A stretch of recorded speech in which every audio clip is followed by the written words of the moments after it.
Success is the progressive realization of a worthy ideal. I'm gonna show you how great I am.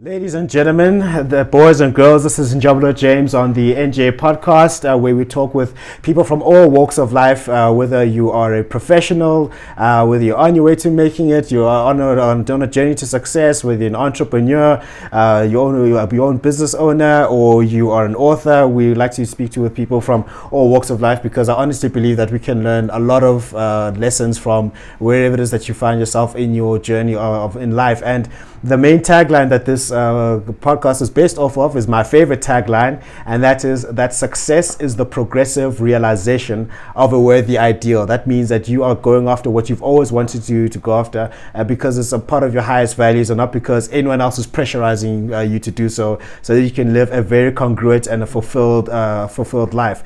And on the show today, I'm excited. I'm always excited all the time. I'm excited all the time. I've got a very that is very true. Yeah. Sometimes to my detriment. I've got a very good friend here joining me on the podcast. We've known each other from back in the days of Rhodes University. Now we did honors together. Yeah, yes. The first time that I met you was an honors. His name is Eneto, and he's been a project professional. He's been a business analyst at one point, and then I did that. Yeah, you did do that, and then he went. About that. We all started off as BAs guy. Then he found his passion, which is design, UX and UI design. He went and got certified as a certified usability analyst. Certified experience analyst. Certified experience analyst. He keeps schooling me every single day, and he's one of the most enterprising people that I know. He's one of the most humble people that I know, and he's also willing to help out to certain extent. He's not going to overextend himself, but he's very got an award for that now. You got an award for that. I can't remember what award it is. The John McNeil Award. God bless his soul. Hey, God bless. He's no longer with us. Yeah, so it's so hard to believe that. Yeah, so you got that award, and it was. We all voted for you unanimously because you're a person who's willing to help. He's very intelligent. He is opinionated, but that's what we need. And he's very passionate about entrepreneurship. He's passionate about consulting. He's more passionate about making sure that we lift each other up as people, but more importantly, we lift us. As black people like to lift each other. I think the correct term is previously disadvantaged. Previously disadvantaged. Yeah. I'm not going to edit that part out. I'm just going to leave it. That's what we are. Previously disadvantaged. Yeah. What about those who are currently disadvantaged? Eh? Well, at the same time, let's not forget that it's not a color thing. It's more of a state of mind. State of mind. Ooh. So if you're all previously disadvantaged because of the way that you've lived, then clearly we would all be in the same state of mind. Same state of mind. Whether you are black, white, whatever it might be. So we can't predict because they are black. I mean, there are white people that also have not had a good life because their parents didn't loot enough money or something. So no, I'm kidding. But because he's semi-joking there. Yeah, I mean, there are situations where some people didn't actually agree with what was going on in the past. They didn't exactly get the best thing possible. Yeah. So, I mean, I can remember when I was in primary school, because I went to Deoskloof Primary School. Yeah. In Deoskloof, I think it's called Njabulo now. Yeah. I mean, there were white kids that were on the feeding schemes and whatnot, and I can still remember how, way back then, white people would hide the fact that they were poor white people. So they'll try and feed them, make sure they don't stand in the queue. I come from a small town, so they'll always try and avoid the fact that they are poor white people, so they'll take care of each other. Whereas now it's well, fuck this. You chose to be poor. We're not helping you out anymore. Yeah. If you need to go stand in the streets and street corner and beg for money, then that's it. Whereas before, they would hide these people because they don't want that perception for black people to see the fact that so you guys there are white people that exist who are poor, who are disadvantaged as well. Exactly. So and it's amazing. The very first time I saw. Yeah, we went straight there. So the first time I saw. First of all, thank you for coming to the show. Thank you. Good to have you. But I remember my dad talking. My history teacher His name was Mr. Whitelaw. Very interesting name, but like he was Mr. Whitelaw. Well, it's not like a change. His name's still that now.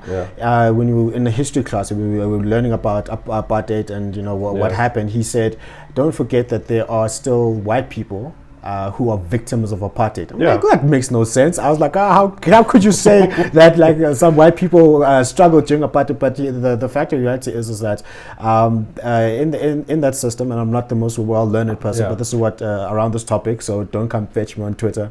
So what I learned there is that if you're Afrikaner in that time, the people will make sure that you've got a job. They took care of you, and now there was no need for you to go off and become a doctor or a lawyer. If you didn't want to, you didn't have to go get a skills. And then now when that ended, now they realize, oh no, now I don't have a valuable skill that I need to take to the marketplace, and so now I need to go like try and hustle and beg on the side of the street because I didn't have there was never a need for me to further advance myself. I was like, I never even thought about it that way before, but like that's exactly what happened. Yeah, and then I mean, like with some of them, it's a case of they never learned how to actually grow up. What do you mean they never learned how to actually grow up? What do you mean? When someone is given something, like, so the unfortunate truth of, let's use SASA. Yeah. When someone gives you something and you don't work for it, you don't learn the value of working hard for your money, or in order for me to get something, I need to actually do something. So it's a quid pro quo system. Yeah. And now, when someone's always been giving you something, you didn't actually have to work for it. And then now it's like, well, turns out we actually have to work for all of those things. Yes, and then now it's like, well, I don't know how to do that. I don't know how to hustle for myself. And in my mind, it's like, well, for that person, it's gonna be like, well, I've never had to do this, so why am I doing it now? So I'm not gonna do it because the government has always supplied, or this person has always done this. Yeah. And that's where you then get that victim mentality where someone feels like they're entitled to get something without doing anything for it. 100%. Yeah. So like that entitlement mentality is what plagued them, and it wasn't necessarily their fault specifically. That's why Mr. Whitelaw said it was you are a victim of apartheid at that moment in time because you never had to go off and grow yourself. Because you didn't have to worry about those things. Yeah. I mean, like, if you think about it, right now people are a victim of 1994. Because explain what do you think by people got promised things. So people were told, don't worry, you'll get a house, you'll get this, you'll get that. Who was promised? I made this promise. I was 3 years old, but I was made this promise. But people were promised that, okay, don't worry, once we're in power, you guys will get all these things. But no one actually thought about it fully to say that, you know what, there was 2 million of these guys, there's probably 40 million of us or 20 million of us. At that point in time, economies of scale don't work out. You can't give everyone. We can't do the same thing that they did because you're now trying to work for a greater number of people. Which is the same thing that happened with the power grid, where it's like, when you've only got 2 million people that you really need to care about versus 58 million people that you need to worry about.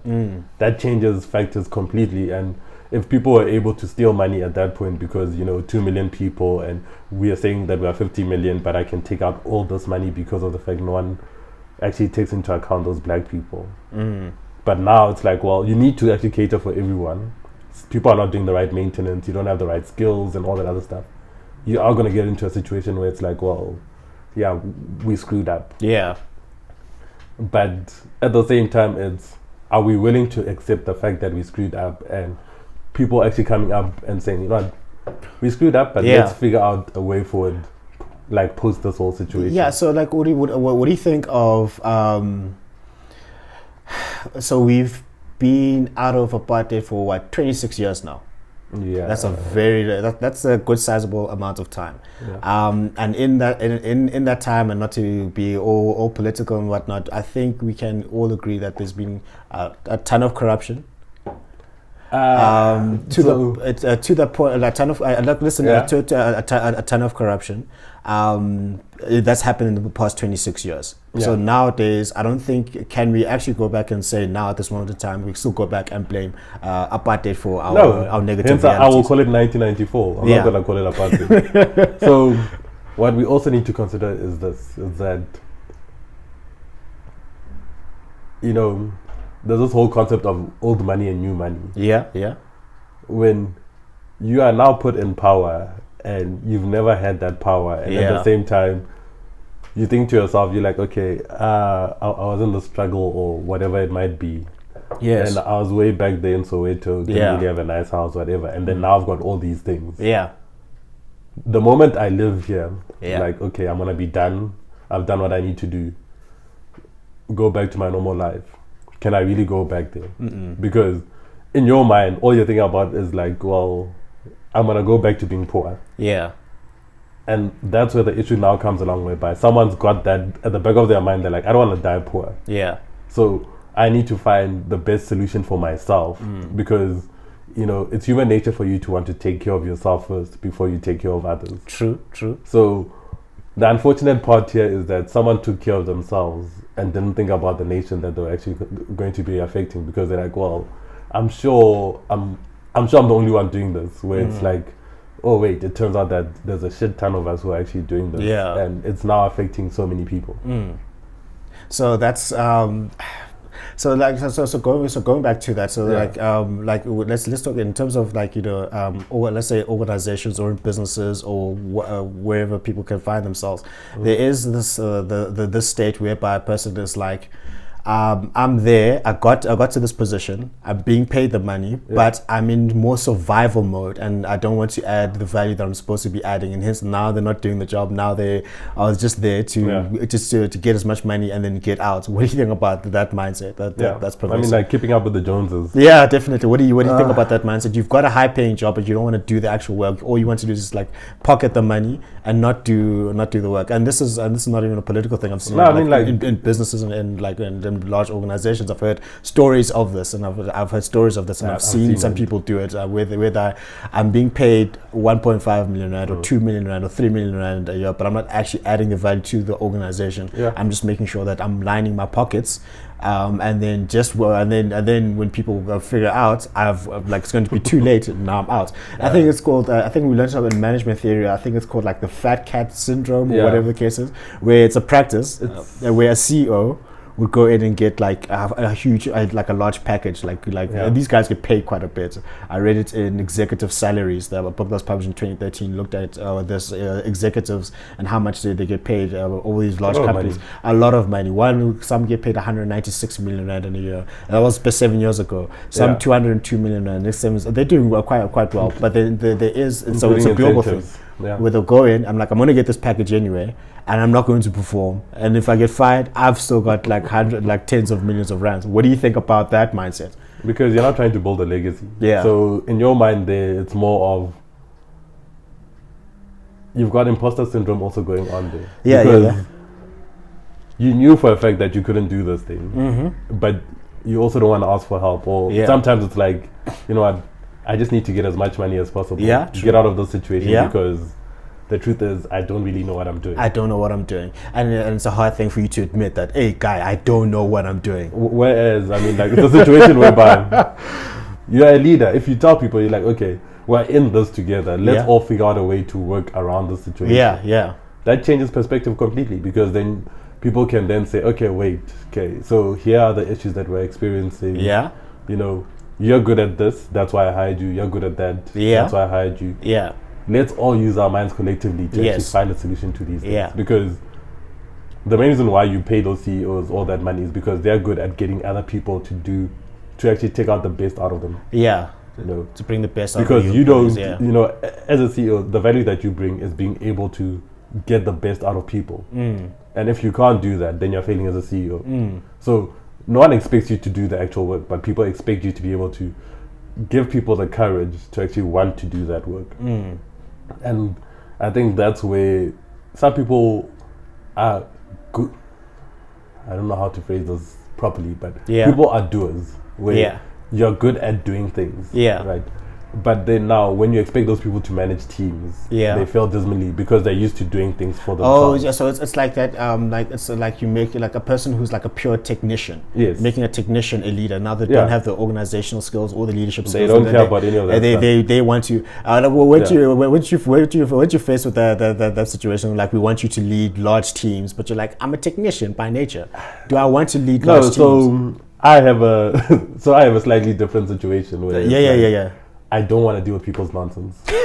So, but that's why they pay you the big bucks. Yeah, but here's the thing, right? Yeah. It's like I'd rather be a specialist where I don't have to deal with, someone telling me that my child is sick or my girlfriend just broke up with me. I don't want to have those problems. Well, I don't care about those things. At least you're very honest. Yeah. No, as a person, I care, but I don't want to be your manager now having to have discussions with you because of the fact that maybe you're actually stuck on drugs and we now have to get you help. Yeah, that's true. Yeah. So, I'm willing to help you as a friend, but I don't think I'd want to manage people because I know I get quite hardcore. Yeah. So it makes more sense for me to just say, I'll mentor you, but I don't think I want to be accountable for your growth and your development because that's not your personality. That's not, I mean, you can do it, but you choose not to.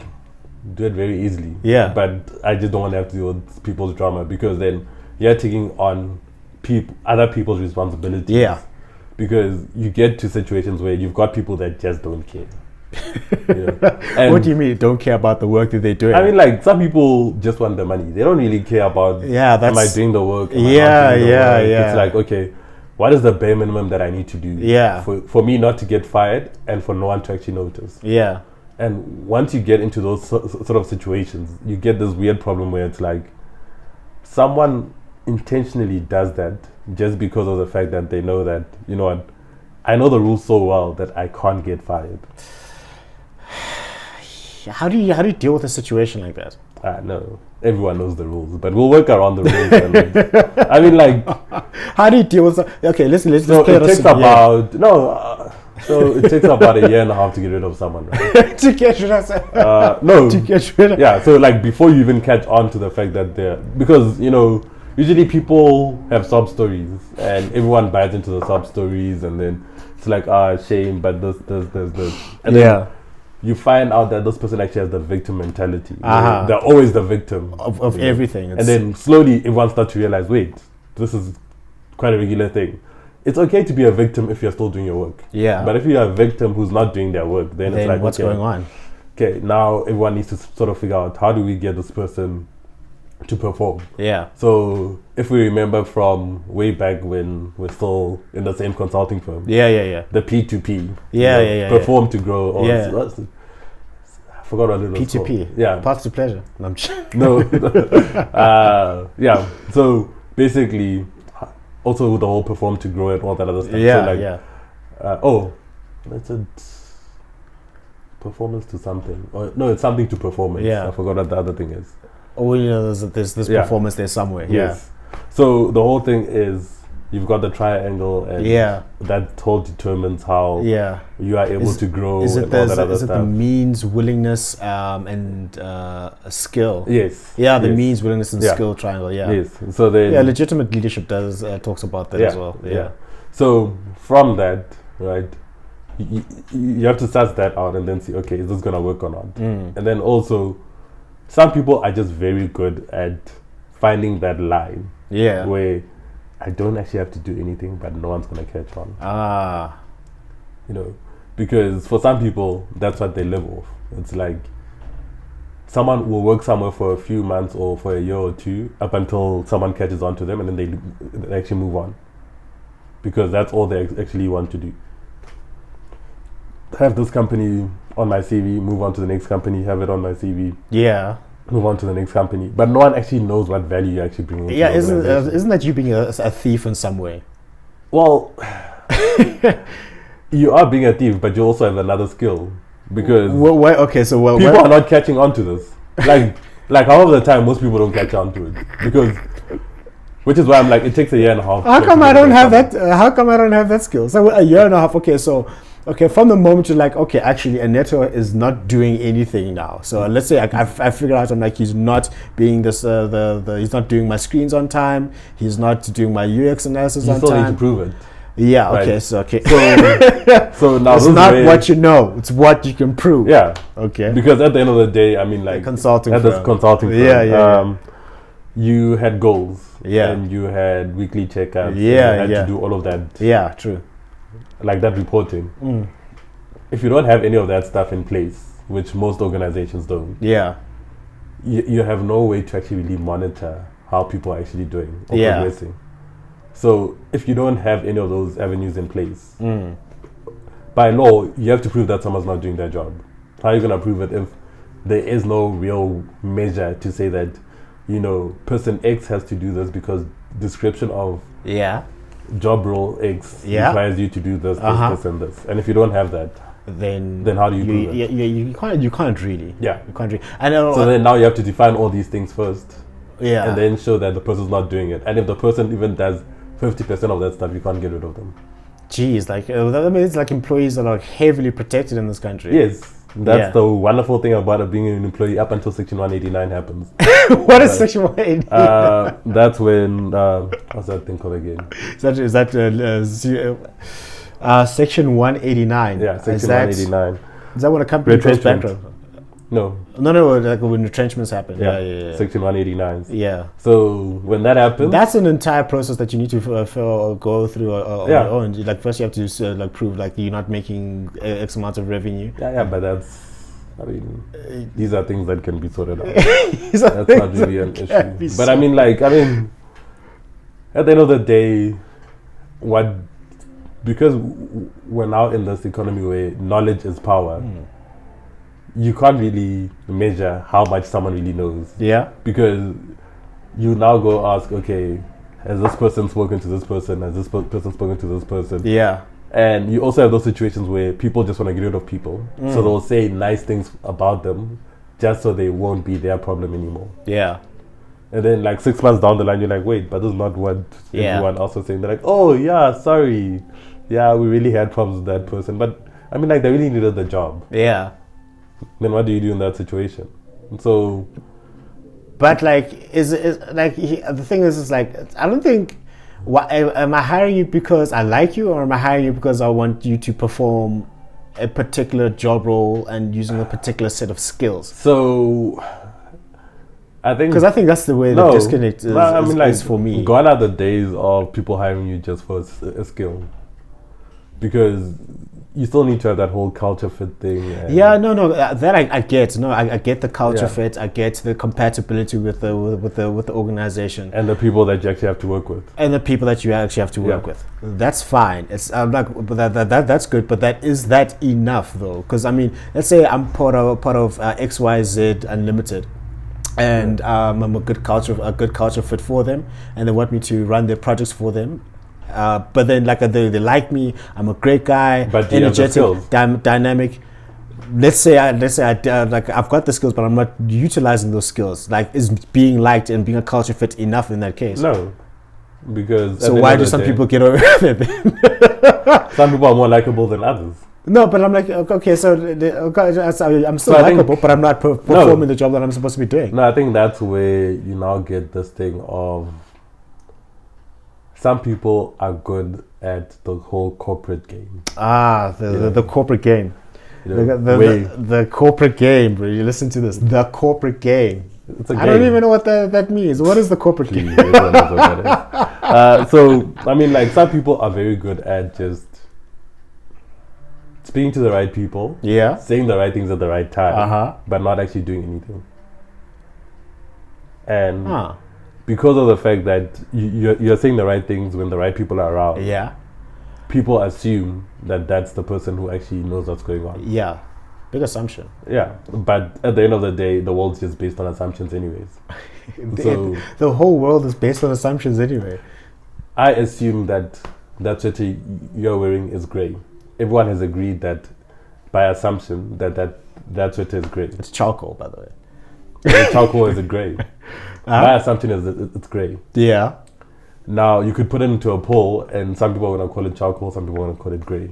But it's all based on their own worldview and the assumptions that they've made in their minds, what color that is. Yeah, that's very true. It's like that speaks to things don't really exist. Well, for example, like over there, I've got the map of the entire world. I remember reading somewhere they're saying that everything is just a construct made up by people. For example, like the statement, Elizabeth is the Queen of England. That entire statement is wrong.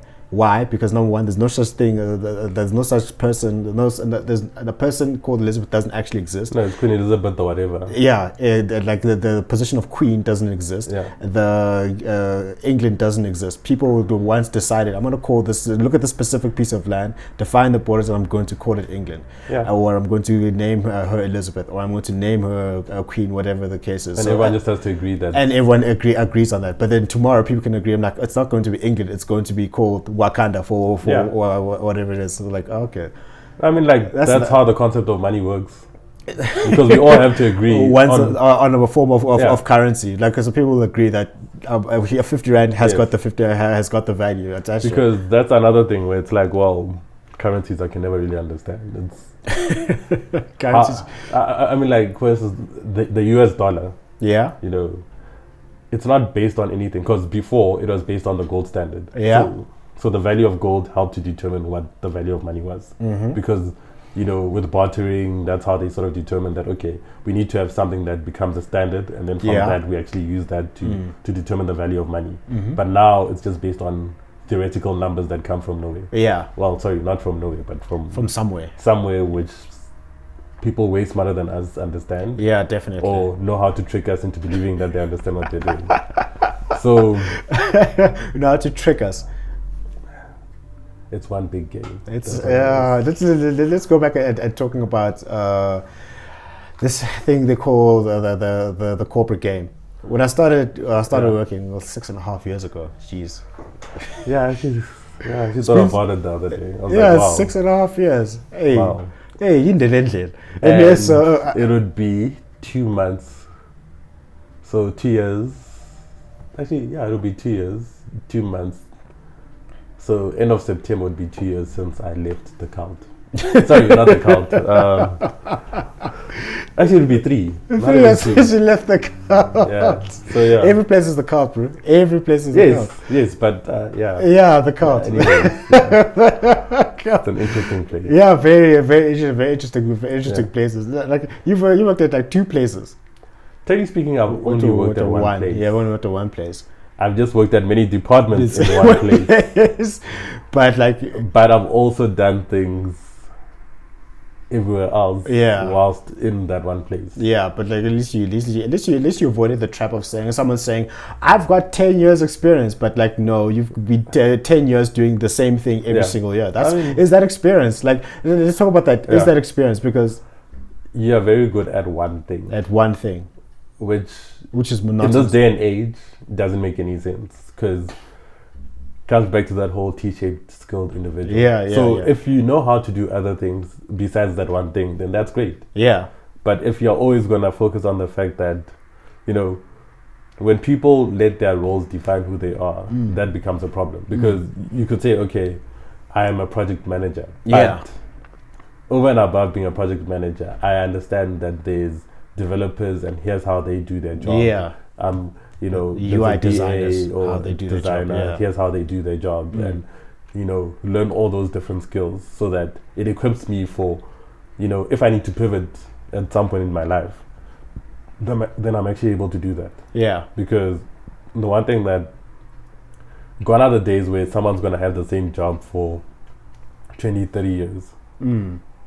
At some point, you probably have to pivot. Yeah. You know, you'd be like, you know what, this has been great, but I need to push myself, because if you're not learning and you're not growing, then you're dying. And dying slowly. Yeah, exactly. So in order to learn and grow, you need to be able to push yourself and get out of those boundaries that you've got. And I think that's the one thing which most people try and avoid.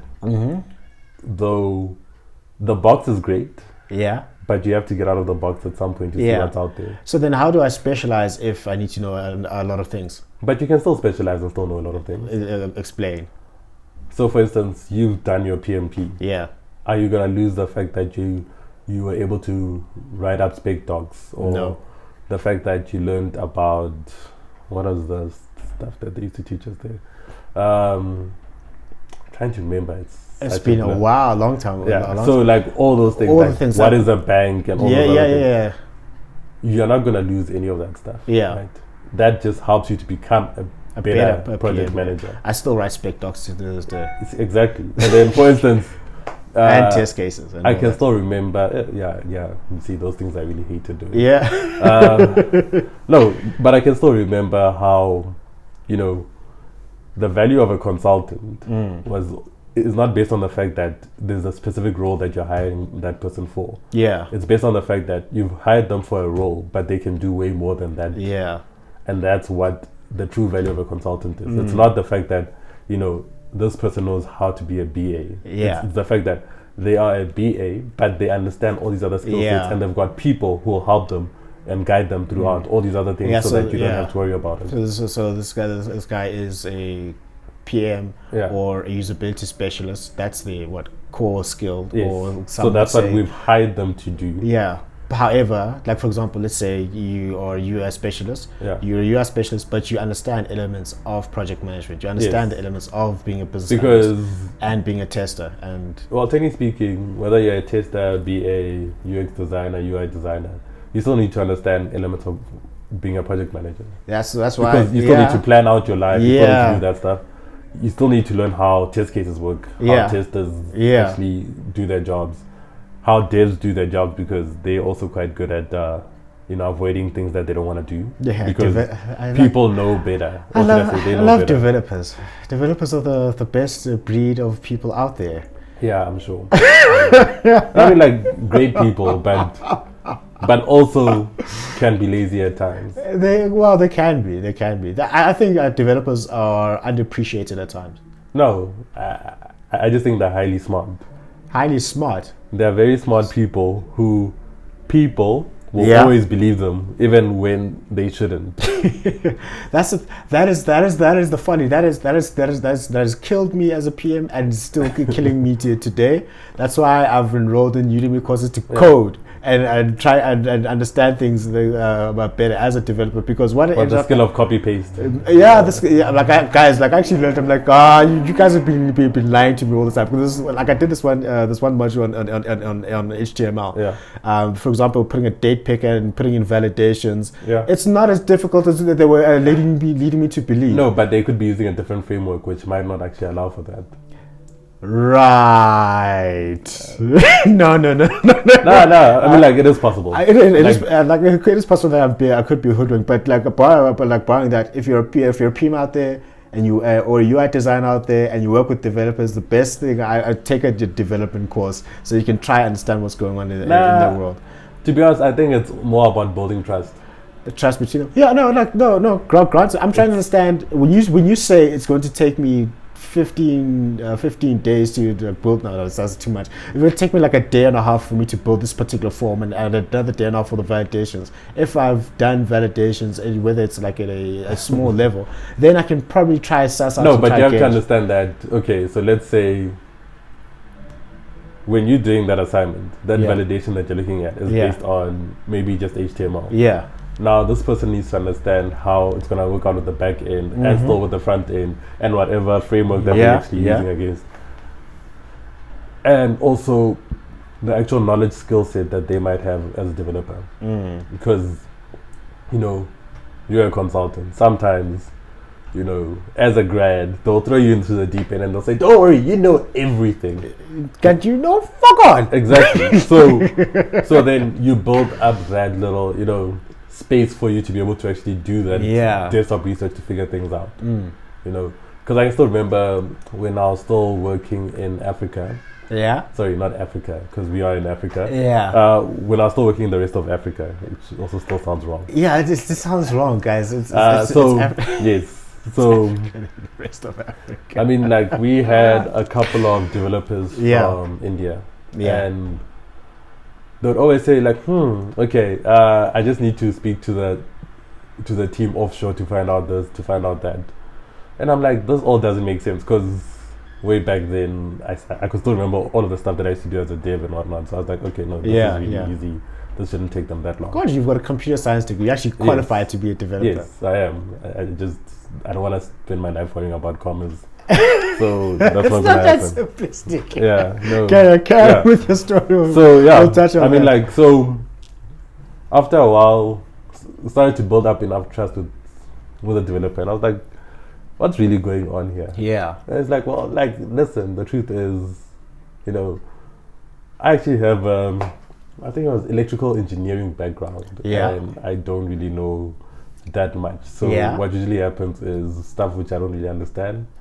I will then call the guys in India, and then they would help me figure out what I need to do. They're like, okay, so then why didn't you just say this in the beginning so that we understand that, okay, what we need to get from you, we need to sort of allow for that time for us to say, okay, you know, it'll take you a day, but it's actually going to take you 2 days because you still need to do your research. Yeah. And we can work around that so that when we think about timelines, we're taking that into account and also try and help you out where we can help you out. And that actually worked out a whole lot better. Is it? Create a good relationship with them. That's amazing. That's a good thing. I mean, I've worked with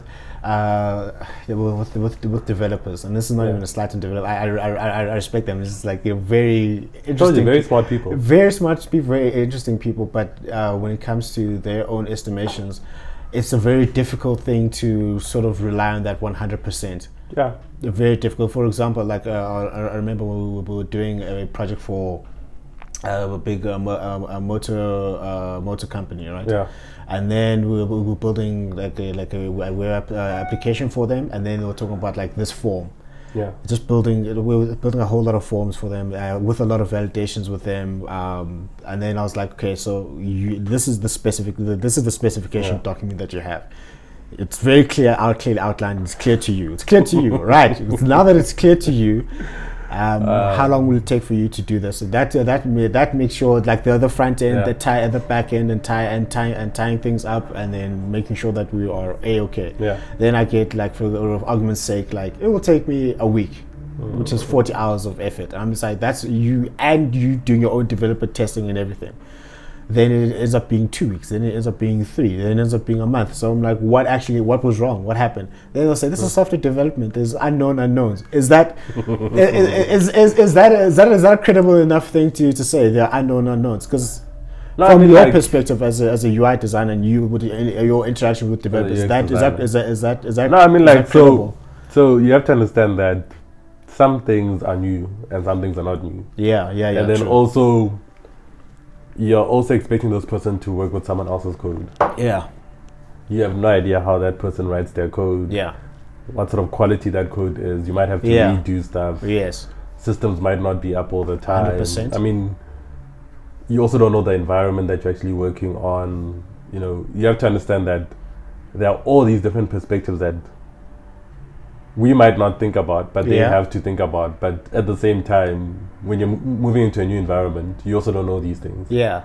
And you also have the whole thing of skill set and, you know, maturity levels, and also coming back to the whole big thing of trust. Because sometimes people will give you what they want you to hear because they don't trust that you trust them enough for you to be real with them, and then you can actually then say, okay, that is okay. Yeah. Because the one thing that you actually need is trust. Because once you've built up that trust, people are going to be honest to, like, yeah, listen, this is, we don't really know what's going on here. Or, this is not going to take us that long, but the truth is we've actually got other things we need to sort out. Or in some instances, you might find that someone is working on 2 jobs at the same time. No one actually knows that. So you have a lot of people moonlighting also. And it's not moonlighting. It's it's moonlighting if your contract says it's moonlighting. No, like with the moonlighting, there's a difference between if it's in direct. Let's say I work for a pharmaceutical. No. Moonlighting is if you're a developer and you are hired. Your job in a consulting company is to develop stuff. Yeah. If you are developing stuff somewhere else, you are moonlighting. That's what it is. So if you're using, for example, as a PM, if I'm using my PM skills for another company elsewhere, that's moonlighting. Yeah, and what if I'm using it just for my own personal life? It's my own personal life. You're not getting paid for it, so that's fine. Okay, great. But if you wanted to be a BA somewhere else, and it is not in direct conflict with the stuff that you have to do at work, then that's fine. Yeah. But at the same time, your contract might say that any technological services, blah, blah, blah. Yeah. And then it might not be okay. So you sort of still need to understand what that gray area is. So let's say you're a developer and you have a side hustle of, for argument's sake, you sell food. Yeah, then that's fine. That's fine. But it should not affect your work. When you say affect your work, what do you mean? What So do you mean sell affect? food. Right? Yeah. You have a 9 to 5. Yeah. What time are you getting that food? It shouldn't be between 9 and 5. Exactly. But in order to get that food, you probably have to wake up earlier. Yeah. And then there's times where something might break down or some supply of Now you need something to, is like, gone. take a and break. then now you need to take a break. You're going somewhere else. Now it's affecting your job. Yeah. But as a company, do you embrace people having side hustles or not? I think people should, and I think everyone who's in an employee, Yeah. because I mean that's why I wrote You're a Business. I'm saying Yes. you treat yourself as an enterprise so that you've got a high level of responsibility. Because some people will, what they will do, they will complain and say I'm not being paid enough, but they don't understand how the business works. For example, like they don't understand how the business works. So my argument is go off and just start a side hustle. Try and understand how businesses actually work. Then I think you'll have a high appreciation for employment. I think most people do not understand the stress of being an entrepreneur. Yeah. Having to pay salaries, having Exactly. to figure out, Yeah. Yes. is this person going to pay me on Exactly, time? Is this yeah. person actually, like, And if there are no guarantees. And if a person doesn't pay me, I still have to pay my suppliers. I still need to pay my employees. Whereas, I mean, like, you're busy working in some, company. Let's say they're doing well. They're not worried about COVID and all that stuff. Yeah. You will get your salary Yeah. whatever day of the month it is that you're supposed to get it. Yeah. Whether the company is doing well or not, that doesn't actually matter to you. Yeah. You will get your salary. Yeah. Whereas, if you're a business owner and it's like, well, oh shit, I can't actually afford to make payroll this month. Okay, I now need to take out of my own personal savings in order to make sure that I pay everyone, because it is more important for them to eat than for my children to eat. Yeah. It's a different level of stresses, and like employees will always complain, because I was one of them. Yeah. So we used to complain. For example, like I remember my first year, or was it second? Yeah, it was the first year of work when I really didn't understand the commercials. I was like, wait a minute. I saw the rate that we were being charged out at.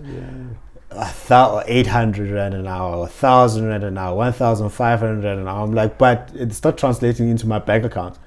Like get like a tenth of that. Then I didn't understand how the model works. No, but the overheads also went that high. So, so what are you saying? What are you saying? I'm saying no. But to be fair, right? Yeah. When you've got employees and you need to take into account the fact that maybe 30% of them might work and the others might not. Yeah. Then you have to leverage that per hour that you're going to be charging. But at the same time, I was in some of those commercials. It's all just a thumb cycle. Like, how much can we get? The most amount of money. How much? Yeah, definitely. Right. How much? Okay. But coming back to the whole factoring of that, is that you need to take into account that some people are actually just helping out everyone else. You will have a situation whereby not everyone is actually going to make you money. So the people that you can get money out of, you're going to try and get more money out of them. Maximize as much as possible there. Yeah. Because at the same time, you know that you're not going to have everyone who's going to be like a high performer. Though. Why are you hiring them then? You do create, some companies do create that whole thing of eat or be eaten. Yeah. Sort of mentality. And, it's great to help, not build morale, but try and get people to kill each other. But at the same time, you need to have this fine balance between letting people figure out what they want to do. Yes. But also learning how to work together. So, I mean, like, I know you guys had, because I was in Botswana when you guys were doing this thing. Yeah. It was, I forgot what it was called. I think it was an e-banking project. Yeah. Yes. No. Yeah. It was horrible. No, I'm kidding. I enjoyed my time in Botswana. It was great. I just didn't like the 12-hour days, but it was nice. 12-hour days? I have no emotional connection to Bots right now. I know no one from there. Yeah. I don't know. No, I mean, like, they're very interesting people. It was a very culture shock. No, because I was only supposed to be there for 2 days, ended up being there for a week. Ended up doing other people's jobs also. We were dealing with people in 6 different countries trying to get one thing 6 out. different countries. Yeah, because it was South Africa, Botswana. Yeah. We had a couple of guys in Uganda. Yeah. Kenya. India, and there's someone else that I'm forgetting about. No, the South African guys were still here, I guess. Yeah, so it was 5 or 6. And you're all trying to make this whole system work. And to find out about something very simple, and people got double debited, and you now have to I remember that. Yeah, do reconciliations and whatnot. Didn't someone get fired because of that? No one got fired. No, I did all the work, so no one got fired. No, because but the CEO did call. Yeah, of course he's gonna call. He has to call. I remember because I've heard scenarios whereby something like that happens, especially in financial services, where let's say a system that wasn't fully tested properly goes into production, or an update goes into production, and then people start getting money that they're not supposed to be getting, and people are losing money that they're not supposed to be losing. And I've heard some people can't get let go because of that. No, I mean, so what happened was when the double debit. No, I've just heard a story. Yes. I've just heard a story that someone was like, "Well, you're being fired because of this." Yeah, well, because it happened on a Sunday and the numbers were so low, it wasn't going to be an issue. Yeah. And at the same time, I was not going to leave up until all of this stuff got sorted out. So basically, I was held hostage. Super Eneto to the rescue, saving people's jobs. Huh? No, I wasn't saving people's jobs. I was trying to get out of that place. So yeah, I mean, if you're listening to bots, that's his opinion, not mine. No, I mean, it's great people. Great people. No, so it was a case of you spend time figuring everything out. It's like, okay, this doesn't work with that. So that's where my Excel skills came along. Some of the dev stuff came through, That's why I'm like, you use all your skills that you learn across time. So from that, it was more of figuring out who actually got the services that they were debited for and who didn't. Then do those reversals. And then from the people that got double debited, check the transaction numbers versus the other transaction numbers. Then give them back their money, but do all of that within the space of a day. Because if you do it within that day, then it's not a problem.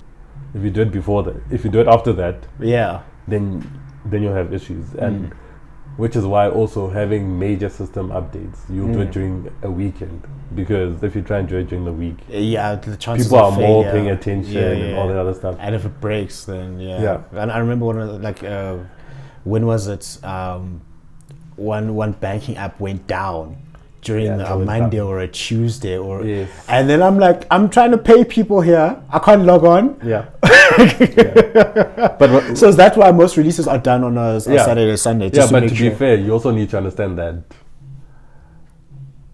you all only see one thing, which is an app. But the amount of things that are going on behind the app is behind the scenes it's actually quite amazing on.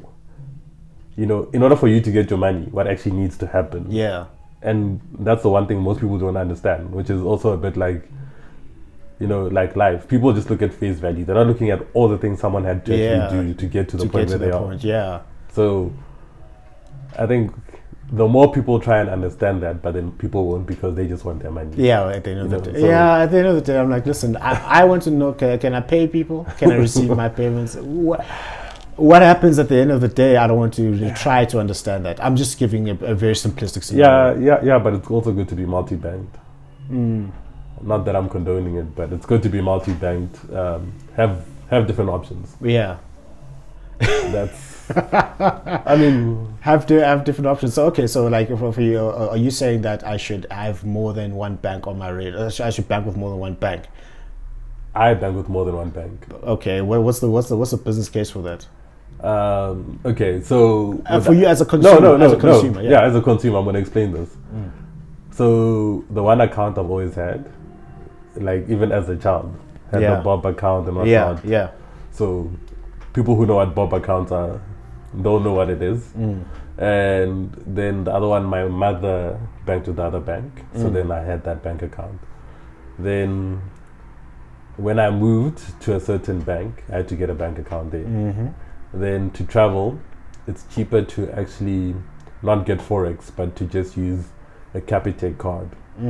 Because they just charge you 55 Rand to take out money from an ATM. And for international transactions, once you swipe, that money is gone. It's not like, okay, I need to wait 2 weeks. Those fees are ridiculous. And fees for this and fees for that. Whatever you're actually going to be charged, that's what you're charged, and it's out already. Yeah. So that simplicity works out better for like international stuff. Then none of the digital banks I've really had any real interactions with. Because also at the same time they haven't really provided a service which I feel makes any sense for me. So just from you as a consumer, what do you look for in a bank? It just has to work. It just has to work. Like, to be honest, no one cares about, like, if we're honest with ourselves, no one cares about, the bank that looks the best. Is it? If the thing works, people love it. I mean, like, so you can have a bad UI, bad UX. No one cares. Instead of me going on an app, I'd use USSD as long as that gets done what it needs to get done. If it works. Because at the same time, you're doing a financial transaction. Yes. Like, I'm not speaking to people on Facebook. I'm doing a financial transaction. This is money. All you're expected to do is to work. Yeah. And for you not to have mistakes where it's like, oh, wait, how did this happen? Yeah. Where's my money gone? Yeah. It's like, well, it's a nice interface, but I can never sign in. Yeah. How's that going to help you? So you always have to have something where it actually has to work. Yeah. Because if it doesn't work, as nice as it can be, no one's going to use it. Yeah, because I remember seeing some banking apps that have, and I'm not sponsored. This show is not even sponsored by a single bank, so it's okay. Not better yet. Not be. Not yet. Like if it was, I'd be like, this show is sponsored by X, Y, Z. Go get credit at this place. I'll do that like the normal ads do. Like one day. Yeah. So I've seen banking apps that have got 1,021 features. I'm like, I just want to pay. Yeah. I just want to transact, whatever the terminology is. I want to pay. I want to buy something. That's all I want. Like this whole thing, like when you've got all these other features that are there, something like buy electricity. A lot of people will like to use that, but I'm saying like very simple. I just want to pay. I want to buy stuff, and I want to receive money.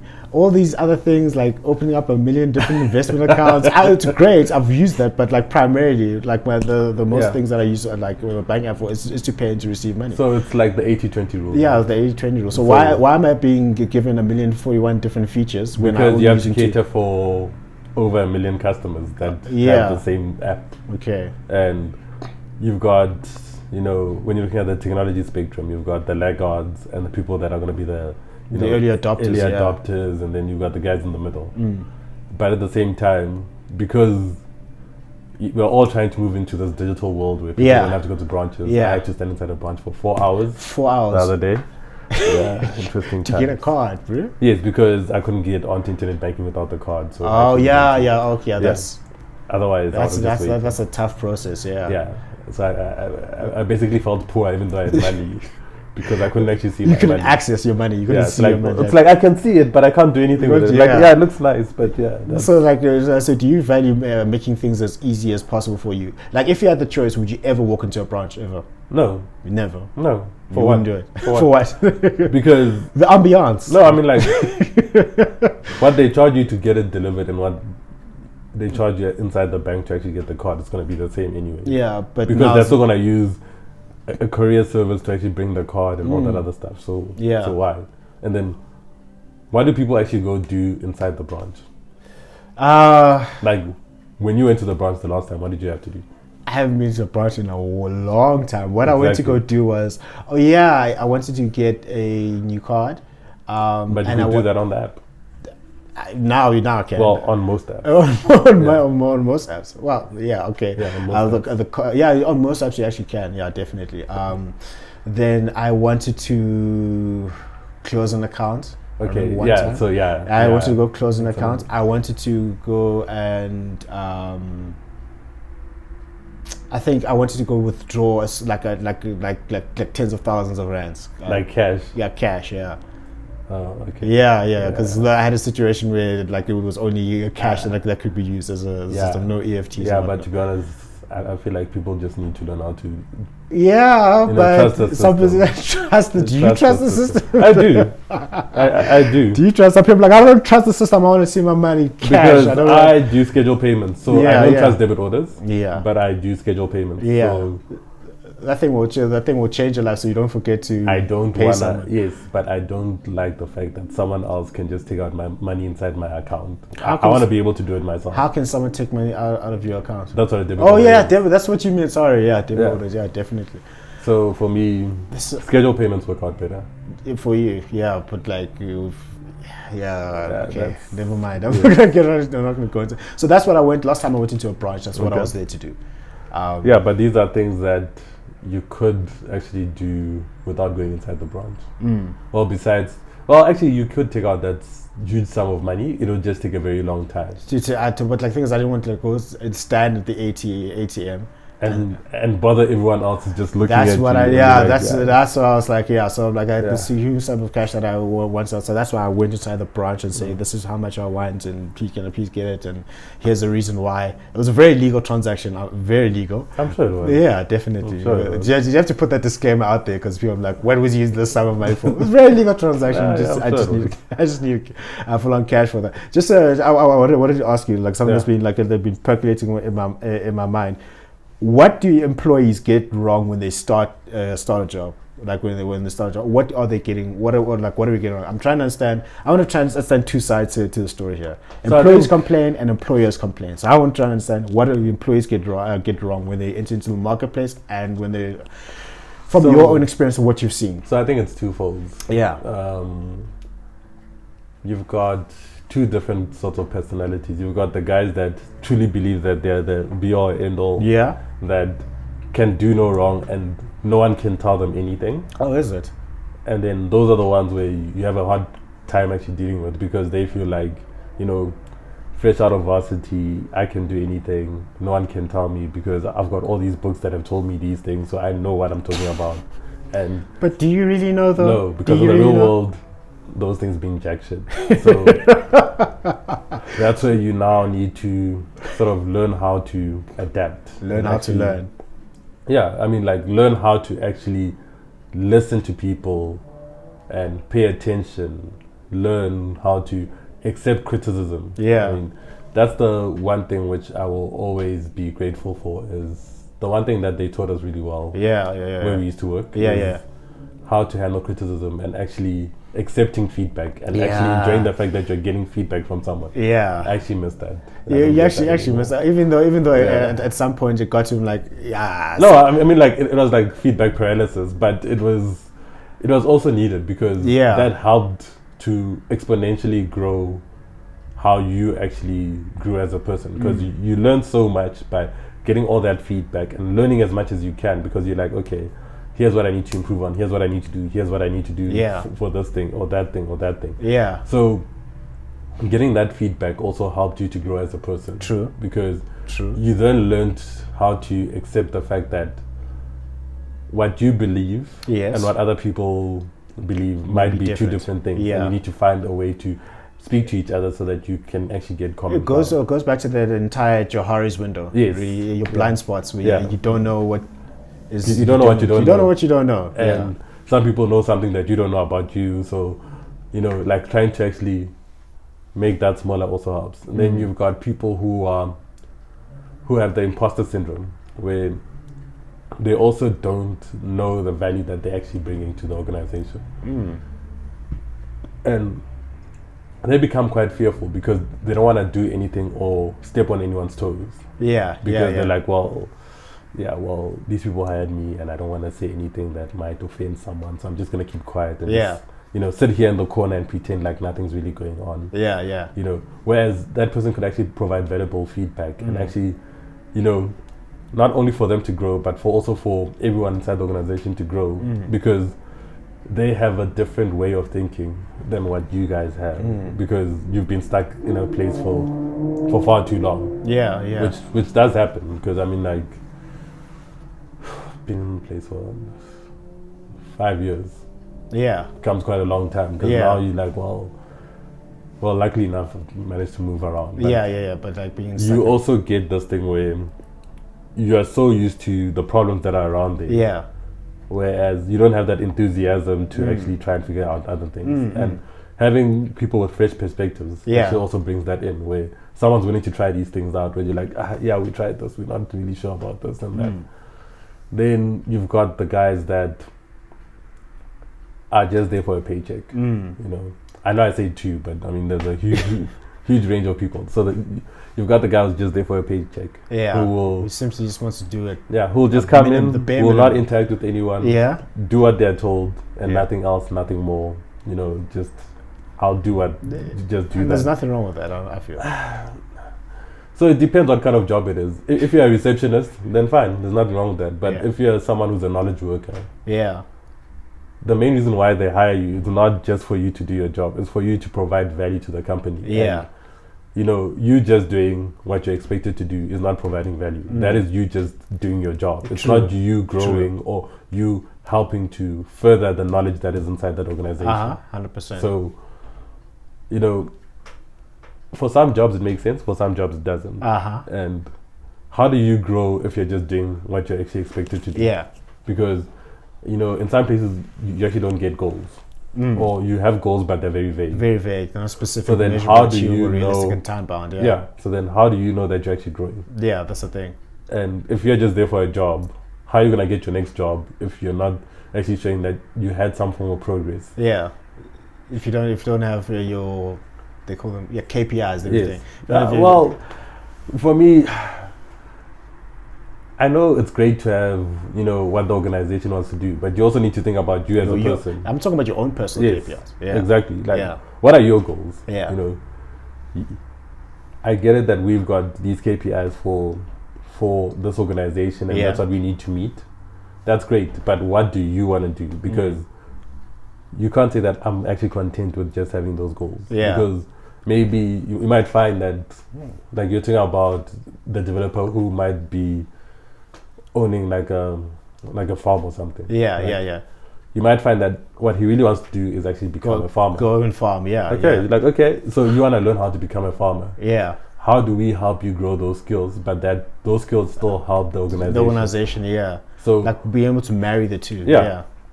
Because what you find is that, like I say, people don't have the same job forever. So how do you help people pivot but also still allow the organization to benefit from it? Because it should be a win-win situation, not just we're all just taking from the organization, but no one's actually giving back to the organization. It goes back to that entitlement mentality. Do you feel that employees have too much of an entitlement mentality, or is it not as bad as some people say that it is? So some people being me.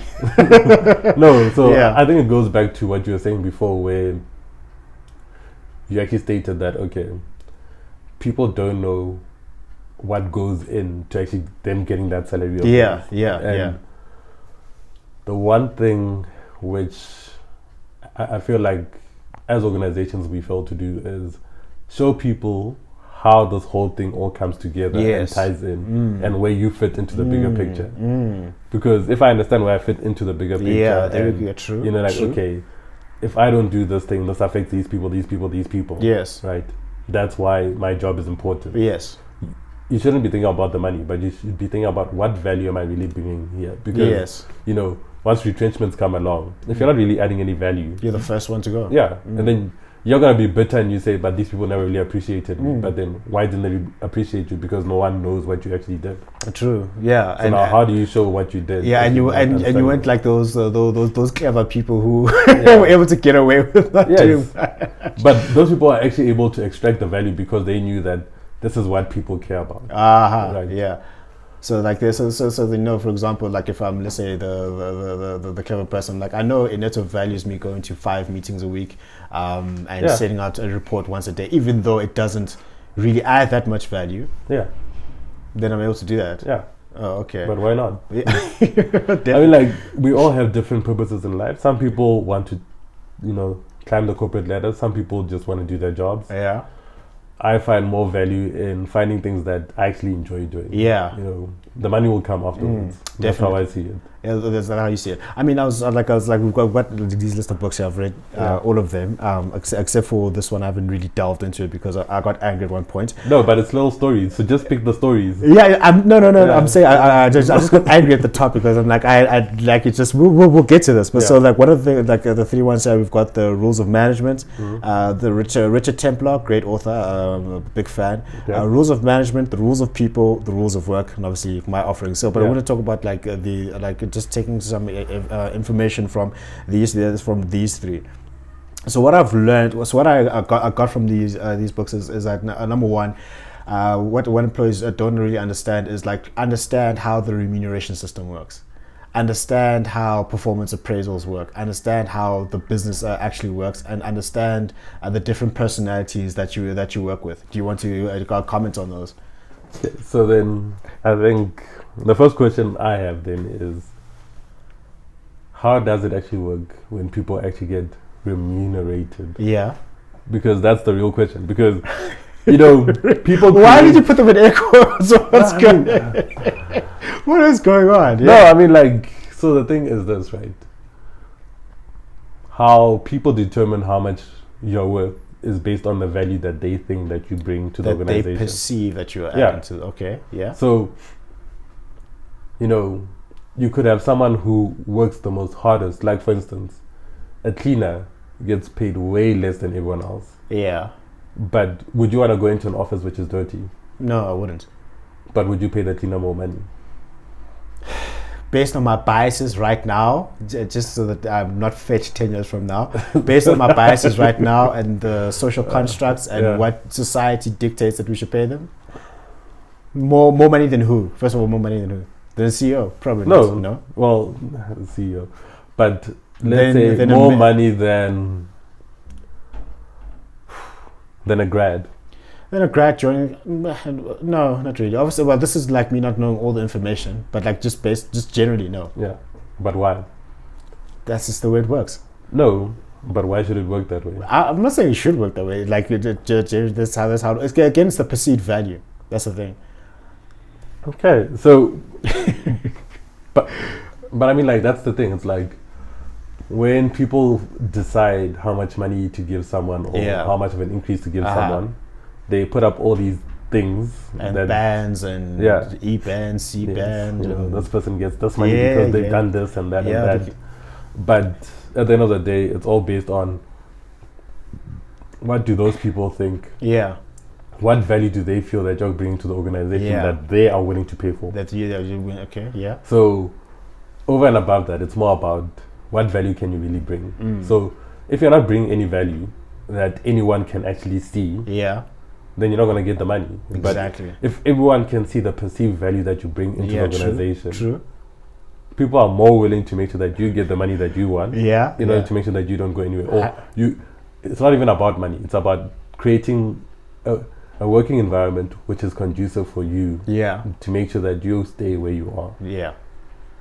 That's that's true. I mean, I remember. I think we had a conversation months back, where I was like, you know, it actually dawned on me that actually, as a project management professional, majority of the work that I'm being paid to do, is managing people. That's what you do, and their egos and them not working, not delivering. I'm like, at the end of the day, it's a very hard thing to do, but I was like, that's at the end of the day, that's all that I'm doing. Like at the end, at how I do it is a different thing, but at the end, that's all I'm doing. I'm like, but people are willing to pay so much money for this. I don't know why. And then you said like, people are willing to pay that much money because to not have to deal with that. People like you who don't want to deal with people. Right?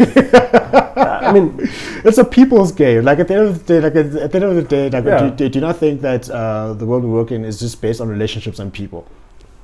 I think life is based on that. I mean, if you think about it, from when you are a child to now, you know, your circle of friends will grow smaller, and also at the same time, you go through stages where you learn about different people and the different things that you do like or don't like.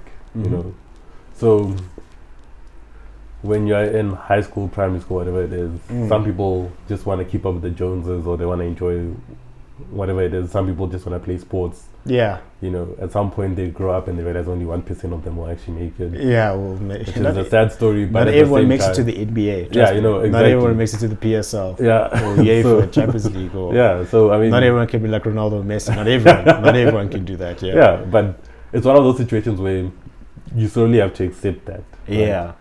But also, I can remember that I had set myself a goal. Yeah. When I had to pick the subjects that you had to pick, because once you got to grade 10, you had to now select subjects. Yeah, yeah.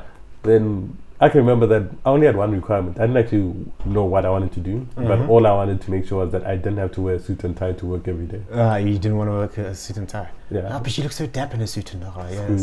Screw suits and ties. You look. Obviously, you know, suit and tie. You look but it's not your personality. It's not me. No, definitely. Yeah, you know. But whereas for some people, it might be like, I just want to make money, or I really want to be, you know, that big soccer star that everyone can see. Yeah, yeah. And not everyone achieves that goal because of the fact that that might not be your purpose in life. Yeah. And you have to figure out what makes you tick. But that's a very hard that's a very hard thing for some for a child. To accept. To say for like for example when you're 14, 15, you have dreams that were just ridiculous. That were sometimes were not really they made no sense. That made no sense. Yeah. Like for example, like for some people were like, for me, I was like, when I was 14, I knew, number one, I'm going to do some form of public speaking. That definitely I knew. And then sometimes I'm like, maybe I should go and be a rapper, or maybe I should go and be a dancer. When I say a dancer, like hip hop dancer, not a stripper. Let's keep it right. Or I'll go from and become an actor. But these are the things that you see every day. So this comes back to, I was watching the news, which I hardly ever do, or was it an article where someone was going like, well, the problem that we've got right now is that the thing that's the most fashionable is being a CA or the fashionable thing, like a CA or doctor or lawyer. But no one is saying that why aren't these people going to farming so they can learn how to become farmers and become course. Become bats inside the farm. Yeah. Because and they play a very, very vital role. They're actually way richer than everyone else. Yeah, I've heard. I know. Like no. Like farming. They're making bank, bro. Yeah. No, but it takes like 2 generations before you make any real money. Yeah, but like when you're at that point. Yes. Yeah, when you're at that point. Yeah. But it means that you have to be willing to give up, and you actually have to have a passion for that. But no one has a passion for that because no one makes it fashionable. It's not the fashionable thing out there. Like people want to go for the sexy thing, the thing that's in vogue. Yes. Yeah. Which is where the problem comes along, is like, you know, now we've got this whole 4th IR thing and everything else, but the 4th industrial revolution. You're like, okay, well, everyone can become a developer. You're like, no, you can't. What do you say? I mean, like, I can remember people can. No, they can. But should you? No. Just because you can doesn't mean you actually should do something. Because I remember grade 9. Yeah. This career fair, the same place where I decided that I just wanted to wear, didn't want to wear suit and tie. Yeah. When we had subject selections, Mr. LaRue said, he was like, we've got this thing called IT, and you're going to be doing programming. Programming is like learning another language. Some of you will get it, some of you won't. Yeah. When we started off in grade 10, we were, I think, 40 or 50. When we got to matric, we were 10. You were 10 people in the class? Yeah, 10. Okay. There was 10 or 8, somewhere around there. Everyone else dropped off. And I remember it's me, and from the black people, it was just me and Pat that stayed. Everyone else sort of dropped off. It was like, no, sorry, this is not for me. Like, no, this is not for me. Yeah. And it literally was that. And I can remember I didn't take it seriously and got like 90-something% for the first exam. Yeah. Because I spent 2 days before the exam, because I didn't really know what the heck was going on. I spent the whole day just looking through the textbook, working through every single thing. And then from there, it was like, okay, I know exactly what's going on. Yeah. But you now have to create that opportunity where someone's willing to actually do something. And how do you create that willingness from someone to actually want to do that? Yeah. And, you know, how do you create a mentality where people are not trying to keep up with the Joneses, but are trying to do things that make them feel fulfilled? Because, I mean, like, some people you might find they're very good like growing weed now that it's legal. Now that it's legal, yeah. But I mean, like some people might have a knack for that, and they actually are good at plants. But because of the fact that no one knows how much someone could earn from growing things and stuff like that, and I still need to be able to get that degree and feed everyone back at home or help this person out or what have you. They still have that pressure, so they'll go and do a degree that they don't like, which some people might spend years in varsity just trying to get that degree and then getting a job that they don't like, or not even getting a job because they can't relate to that. Whereas if you don't have that pressure, which some people are fortunate enough not to have that pressure, then you don't have to worry about, okay, well, if I don't really get this right, I guess I have nothing to fall back on. Whereas if you have something to fall back on, you'll be like, you're lazy now. Not lazy, but you're willing to give things a try. So you then say, okay, let me try out farming. I actually do enjoy. I mean, like I went to an agricultural school, and we had so we all had to do agriculture for the first 2 years. So you got to go to the farm and you see all the pigs and all the other stuff. Like that stuff is just dirty for me. I don't really like it.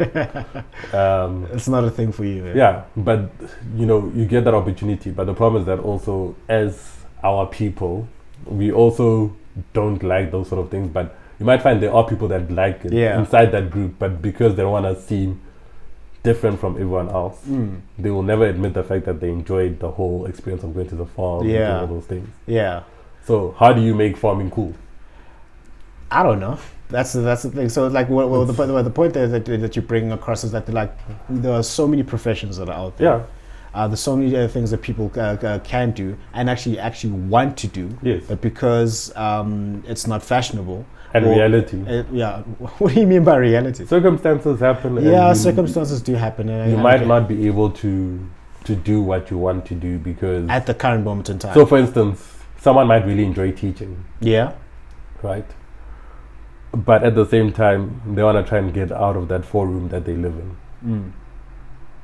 So now they need to find another way outside of teaching because just generally teachers are not paid, or I believe, what they're worth. They're not paid enough money. They're not paid what they're worth to go like to deal with other people's children. No, that's not. And you're educating these people. That's why I think we've got a bit of an education crisis. I think we're not paying the people who are educating people enough. So and then allowing people to pass with 33% maths. But that's a story for another day. But I mean, like if you think about it, right? It's how do you now expect someone who this is like, it's like, well, I became a teacher because I didn't have anything else to do, and this is like easy money. Versus someone who has a passion for teaching, to actually teach people, but will not do it because they don't want to die poor. That's a really tough thing. I guess that's a life choice that you need to really make. For yourself to say, I'm going to forgo the financial compensation, but you can't if you've got people that depend on you. Well, which brings it. We're gonna get into that. It makes me angry. But anyway, no, I mean, like the unfortunate truth is some of us are luckier than others. Definitely. I had and people shouldn't downplay the luck factor in people's lives. I'll be honest, I got lucky. Some people when it comes to the whole the motivational space, which I absolutely love. What some people will say. So Eneto, how would you become successful? Motivation, determination, passion, lights and shine. But what they won't say is that you had a plan, you worked hard, and sometimes you got lucky. You were just born in the right family and the right set of circumstances. At that point in time, it worked out well for you. And people don't want to say like, they think it will diminish the fact that there is success, but like you were afforded certain privileges. Own it. You were successful. You were lucky at certain things. Then just own it. Because I mean, if you think about it, do you think Elon Musk would he be where he is if he wasn't lucky? Let me qualify this before he listens to this. I'm like, I'm gonna kill this guy. Elon, we're both South Africans. So no. I mean, like, look. In terms of his luck, so he's very smart. He's very intelligent. He worked hard, but there are very smart people. In the township also. No, so honestly, like, just like there are a lot of factors that allowed him to get. Like, I honestly believe, like, there's a certain deal going on right at this right specific time. Played in his favor, whether he was as well endowed with intellect and passion and determination as he was. Yeah. Certain people would not be there if you weren't lucky. I mean, Malcolm Gladwell outlined this specific very well in Outliers. Yeah. It's like, you can practice the skill, but there are certain things that, like, sometimes where you were born, or the year that you were born, or for example, Bill Gates, Steve Jobs, I think Paul Allen, they were all born around the same time. I think it was like 1955. Yes, because then now they're in the right place, right time. Got that education because, way back then, being part of middle class actually was a big deal. Yeah. So you could afford to try out things. Yeah, and definitely. And also, like, for Bill Gates' story, he was afforded the opportunity, specific to be exposed to coding in specific languages at a very young age. Whereas, and if he wasn't exposed to that, just based on pure luck, he wouldn't be necessarily where he is. So the luck factor is very big. So, like, if you got lucky in life, admit the fact that sometimes you got lucky in life. And there's nothing wrong with admitting it. I mean, I'll be honest. I got lucky. Yeah, I got really lucky. I'm glad you can own it. Yeah. Well. I haven't really applied for a job. No, I'm kidding. I did apply for a job. We all applied. We all applied. All of us. We all applied for our jobs. But yeah, because I mean, managed to do the right internship, ended up in the right company, which then allowed me to do. There we go. What I actually wanted to do. There we go. Like, a whole lot of dots just fell into place. Not to take away that you worked hard and you were disciplined. But like, if you'd be doing a disservice to people around there, like, how did you do it? And like, sometimes your road cannot be copied. No, at all. No, cannot be copied. It definitely cannot be copied. That I can guarantee. It cannot be copied. Like the certain systems that you work through can be copied. Like how you studied, like just how you studied. Sometimes what you studied, but certain events happening in your life at the moment in time cannot be replicated because something. You question why things happen. Yeah. And if you think about the bigger picture and how life works, those things happen for a reason. You might not understand it at that point in time. Yeah. But when all the dots come together, then you're like, you know what, I'm actually glad that particular situation happened to me. Right? Because at that point in time, you're angry, you're frustrated, you're like, but why is this happening to me right now? But when you see everything come together, perspective is everything. Yeah. Because now you're not in the situation, you're not stressed out about it. Then you're like, oh wow, if I thought about it this way, then you're like, oh, you know what, maybe it is a good thing that this happened to me. Because not all things that you perceive as bad are actually bad. Life lessons can be learned everywhere. Yeah, definitely. Being part of, I was about to call it something which I'm not supposed to call it. So being part of an organization where you're taught certain things a certain way have actually helped to shape who you actually become. Yeah, true. And true. I will always value what I learned there. Yeah, when you like that. Well, I don't think anyone can. It's a great place to start. Yeah. I don't think anyone who's people are probably going to figure out what we're talking about. But anyway. But then I know, like, definitely. I mean, like, it's like in terms of like the disciplines, the disciplines that you learned there versus. Not to say it's the only great place to start. No, I mean, like, just there versus a place that didn't have all the systems in place. Like the structure that brings us. It's that's amazing. So like it was for example, being the choice to study information systems honors led to you. Dog's bag, which then you led to that, and it was just a series of events that helped you get like. I'm glad you can. I'm fantastic. So now I want to go to a topic here that is. It's an interesting one, but anyway, so because I'm trying to learn about this as much as possible so I can make an informed opinion. So with people as who are our people. Yes. Yeah, our people. Yes, previously disadvantaged. Previously disadvantaged people. What about and some are currently disadvantaged, right? Yes. Now let's truly be honest. Yeah. I used to live in like a bubble, to saying that everyone loves you, right? That it ended very quickly. Yeah. People are for you, and people want to see you progress and be as successful as you potentially can be. However, one of the things that I've found, and this is just me being blunt, is that the most of the people outside of family and a few close friends, from a business perspective, from a corporate perspective, and sometimes even a life perspective, the majority of the people that I've learned the most from were not black. A majority of them were white, and I realized that the most people that try to bring me down, ridicule me, hinder your success, were black as well. So I'm like, I don't understand it.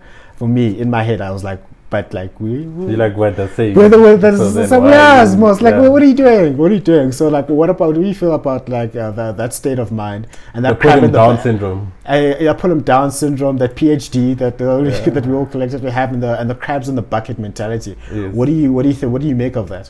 I think we need to learn how to love each other. Yeah, I think the biggest problem that we've got as previously disadvantaged. Is that you grow into a system which doesn't love you, so you learn not to love yourself. And once you all learn how to love each other, you will then be more willing to accept that even though you're different, you're the same, and you're there to help each other out. You know, just because someone else becomes successful, it doesn't mean that they are different from you. All it means is that they've managed to get something that you don't have, but you can also help them get to an opportunity or to a space where they are able to grow by you helping them out and them helping you out. Yes. Because the true essence of Ubuntu and community is people learning how to help each other out. You know, being willing to actually say that, okay, you have an issue with this thing and you can't figure this thing out. How do I help you grow doing that thing? Or you are worried because you have a particular persona or perception that you're trying to build up. How do we help you to understand that that's not important because you are worried that these people might think this or these people might think that? Because I can remember we had a situation whereby one guy was just not pulling his weight. And the biggest problem that we've got is that when someone doesn't pull their weight, no one says that, Jabu didn't pull his weight. It's more of those people behave in this way. Because we are seen as a collective, but yet they can see each other as definitely. As different people. And you now have to have that conversation with Jabu and say, listen, my man.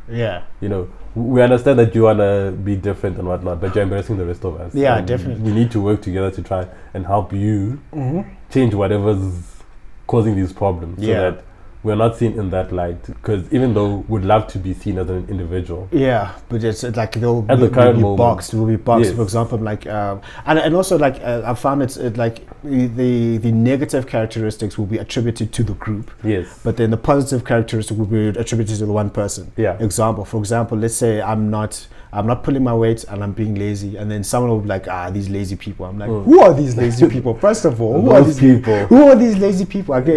So I hear stuff like that, and then let's say you're pulling your weight, and then you are, let's say you're meeting your targets. I'm like, and then I'm like, Eneto is working very well, whereas if Eneto was slacking, those people. I'm like, so then like it's like the negative characteristics are attributed to the group, which is really unfair.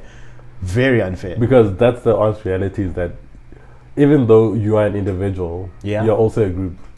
So you need to learn how to pick each other up in order to allow the group to progress. To people stop seeing it as a group, but now start figuring out, okay, as a group they're fine. So now let's focus on each and every single individual to say, this person does this and that person does that, and that's why this happens.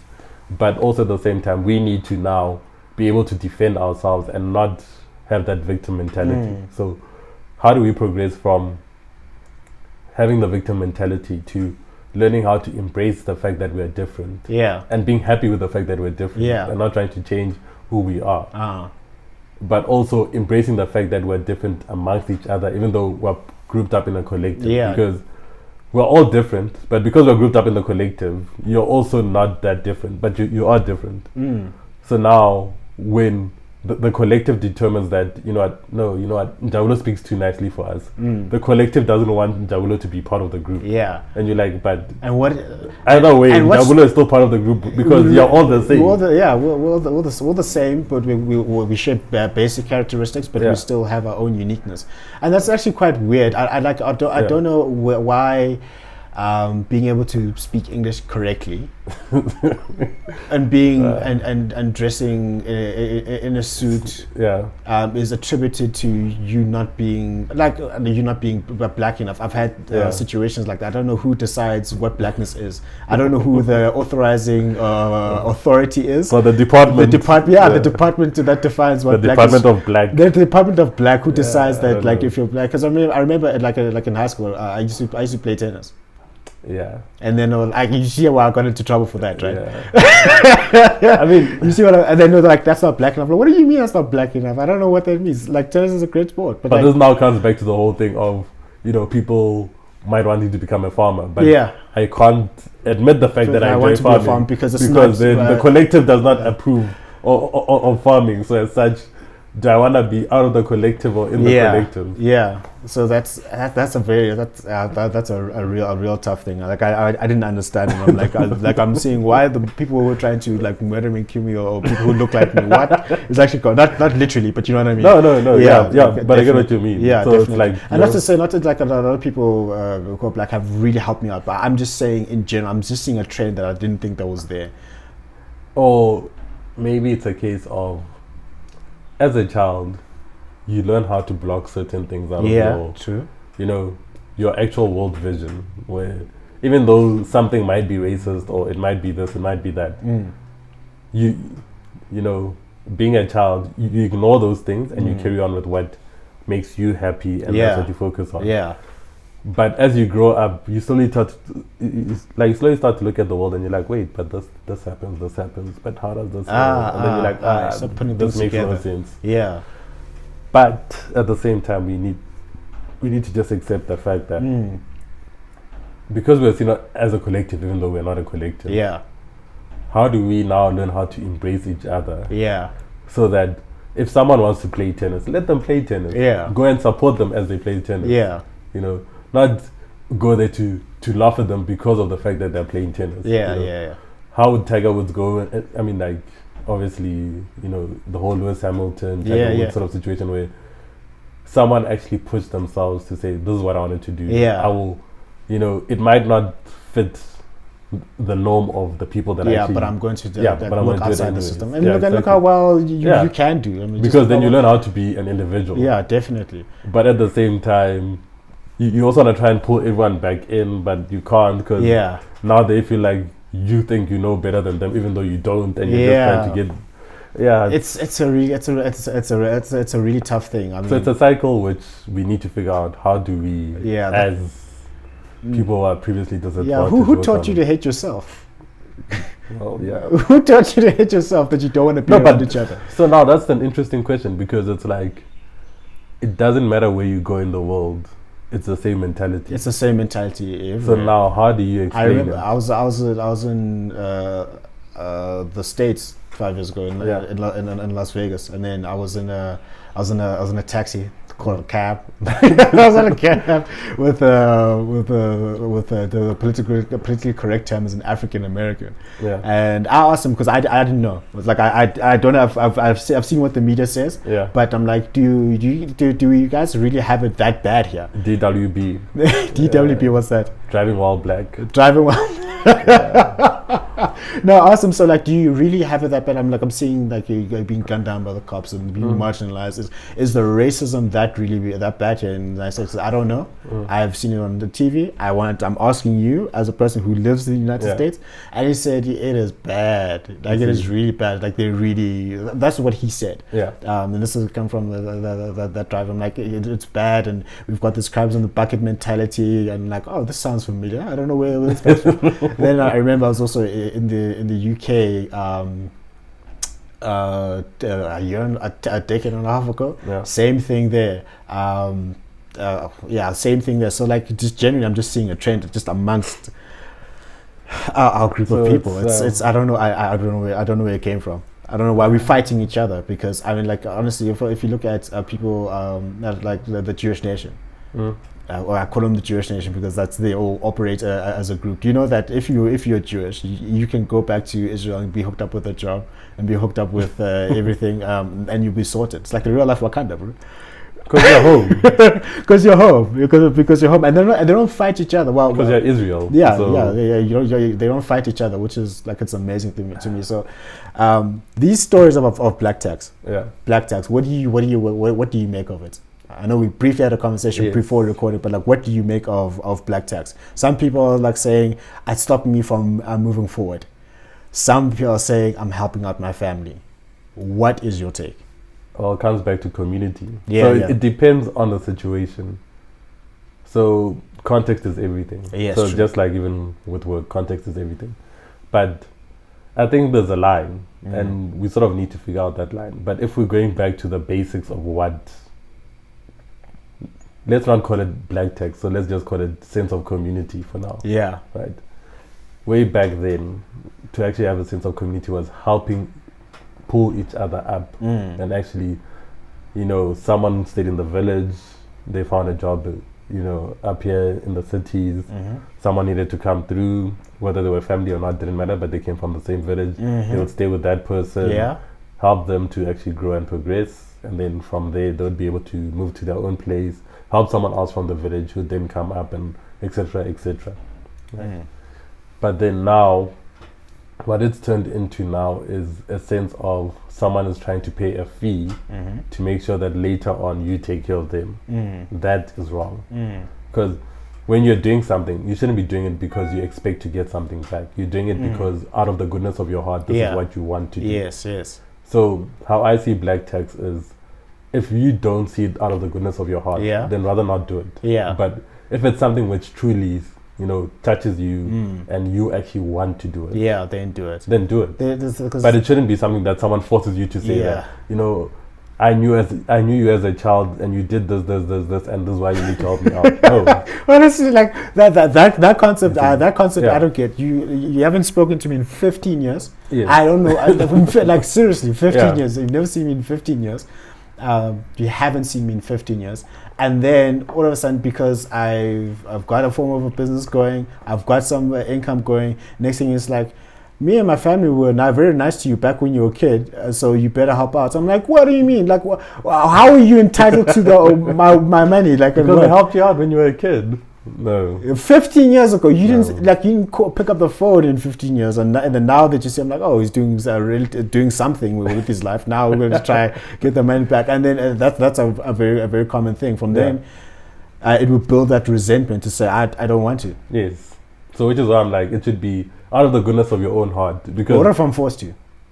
No one can actually force you to anything. But what if there's some people who are forced and feel that they're forced? I mean, like, there is emotional blackmail that does happen from time to time. Yeah, it's but at the same time, then I'm not really. So that's where I would call it black tax. Whereas that sense of community is a different thing. Because black tax is, you're seeing it as a tax. Whereas if you're not seeing it as a tax, and you're seeing you're helping someone else out, definitely, then I don't see an issue with it. But only when you're now personally calling it a tax, then it becomes a tax, because then it's basically like paying the government, because it's like, well, I have to give Caesar something. Whereas if I'm just doing this out of the goodness of my heart, where you like, you know what, Tabo seems like a very smart boy. He's just in a situation whereby no one can actually afford to pay for his school fees, but I want to actually help Tabo out. I don't have to tell everyone else that I've paid for Tabo's school fees. I can actually just go to the school and say, listen, you don't have to tell them who actually paid for this, but then just tell them that Tabo's school fees is sorted for the year. That comes from a place of because you want to do it. I want to. Because you want to do it. So how I sort of see it, it's like being a volunteer. Yes. When you're in a church or in any sort of organization, you choose to go there to go help people out. You're not being forced to go there because someone has forced you to go and sign up for this thing. it should feel the same way, where it's like, I want to help these people out, so I am going to help them out. Yeah. And I don't need recognition whereby someone's now going to give me a little plug to say, you know what, I helped person XYZ, and you know, in 6 years' time, I'm going to come back and catch back this plug to say, I helped these people out, so they need to now give back to me. So I think it's a case of, depending on how you look at it, it changes your perspective. Yeah. On it. So if you see it as a way of, you know what, sometimes you will be forced to do it, but upon you actually looking at it and reflecting on it, you'll be like, I might have been forced to do it, but I actually enjoyed helping these people out. Yeah. Then you got something out of it. So it's a bit like a job. Yeah. You know, do your employers see it as a tax to pay you? No, because they're getting value for my services. Yeah. Whereas you could see it the same way. You helping this person out, is helping them grow, and it's also teaching you to be like a better human being. True. So if you are being a better human being by actually having that sense of community, because man was not meant to live alone. Yeah, right? yeah. Then you're actually becoming a better human being. So you get something out of it, and then this person's also learning that people don't always want something for something, and it is okay to help people out. Then you're also helping that person to become a better person, also indirectly. So it's like changing the perspective. Let's say someone has a saying of like, okay, my aunt wants me to give them, for let's argument's sake, 500 rand a month. No, but here's where the problem is. Yeah. You already have a problem whereby your aunt wants you to give them. Whereas it could be a case of, you went to go see your aunt and you're like, you know what, she might need some extra money. I am going to give you this money whenever I can, because I feel like you need it to help you out. Yeah. It shouldn't be a case of someone is demanding money from you. Yeah. Because then I don't know you from above. So how do you navigate that? For example, let's say I don't have time to be playing these games. I'm not going to give you money. Like, unless you paid for my school fees, then I don't understand this. Like, I have to say, out of the goodness of my heart, I want to give you money. I'm not going to give you money just because someone says I must give you money. Yeah, for example, like, I will, my family helped you out 15 years ago. How's that my problem? That is very true. That's a very true assessment, You know, it's a different thing if it's like, okay, like, do you want to come over for lunch or something? And you come through and then you realize, okay, you know what, maybe things are bad here. Would you guys like me to help you out with this? You know, but it should be out of your own heart to say that you actually want to do this. Or it could be, you know, maybe their son needs to go to varsity and they don't actually have a place to, like, the son doesn't have a place to stay. Would you mind staying with them for a bit? You know, something like that. It's understandable. But when someone's now asking for money, that's where my problem comes along. Where it's like, that's being a bit aggressive, because you're now trying to ask me for money. For something where I don't think I should be. Have you faced a situation where... Oh no, like, I don't play these games. I don't. No, like, when it comes to stuff like that, my mother knows I'm not here to be playing. Have you faced a situation like, Eneto, give me 500 every single month because... No, that won't happen. That won't happen. Oh, so it's never happened? It won't happen. No, honestly, so it's not happened before? No. Has it happened and you shut it down? Yeah, you shut it down. Oh, you shut it down. Beginning. Okay. And my mother is also... Get you. Like, it's also the stopgap. So, like, most people don't have my number. Oh, great. Yeah, and also, I don't play those games. I'm not giving anyone money. I'm going to share his number out here. So if you want... That's fine. I've got two different numbers now. So if you knew Neto from his past, be sure to hit him up on WhatsApp. It's like, yo, cuz. Hook me up with 500 rand today. And good luck to you. Well, let's see. If you're willing to, if you're willing to do something for me to give you that money, then it's fine, because then I'm paying you for a service. There goes for the back to the entitlement mentality. That entitlement mentality, like, how are you entitled to my stuff? Yeah. Like, who says that you're entitled to another person's money? Because that's my thing. It's like, once someone says, you must give me this thing, like, I don't have to give you anything. You know, if I want to, I will. You know. Because that's the thing that people need to understand. It should be someone has to be willing to do it out of the goodness of their heart. So if someone asks you for something and you are okay with doing it out of the goodness of your heart, then that's great. But if it's a case of, now someone's trying to impose their own views and thoughts onto you. That causes the problems. Yeah, that's where the resentment comes in. Yeah. So so you decide to like shut it down before even goes in. Or what about like people are adopting like a higher sense of responsibility for yourself, like in terms of just like, and so, like this like we're talking about like there's just certain mentalities. Now I'm talking about the blame game mentality, like you're blaming everybody else for your situation except for you. And like I've been there myself.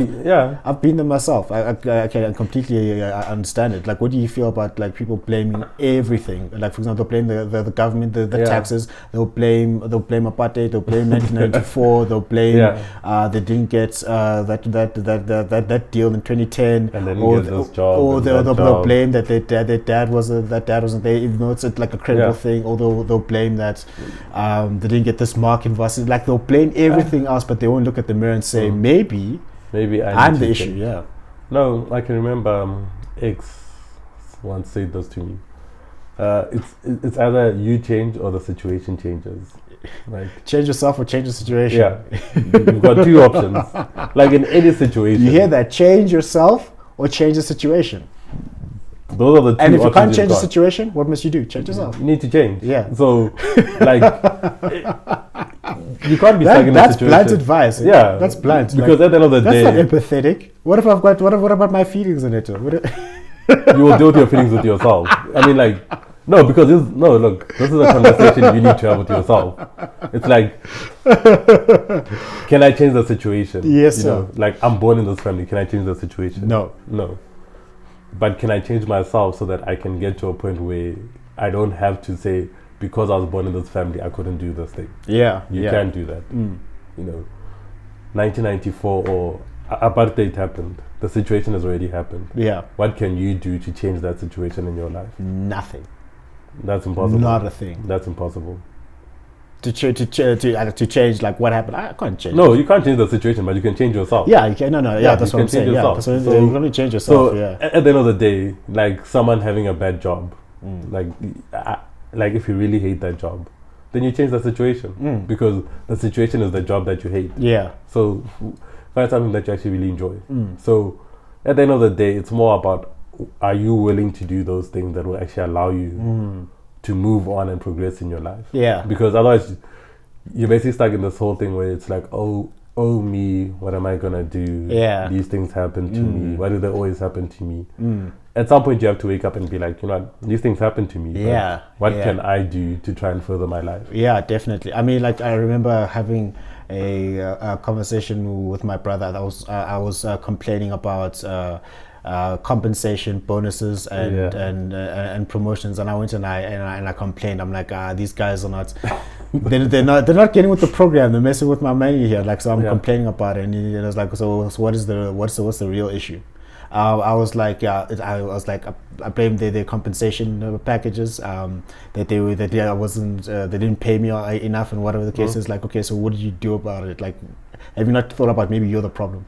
And I was like, no, how Hindot? Come on now, you're my brother. Like, give me, like, at least, like, what? No, but that's solid advice. Yeah, he's like, so, like, do you think that you're not the problem? Maybe Njabulo is the issue here. I'm like, yeah. So it's like, first of all, the people are getting paid more than you are, who are getting the compensation, who are in the same job as you. Your problem is that you're blaming everybody else, except for yourself, and you're not taking your craft seriously.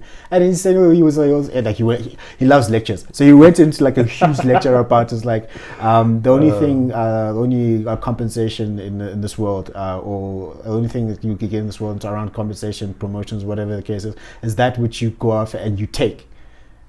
And you need to have a different mindset. So like, stop coming up with your excuses, and you carry on, you just kept it moving.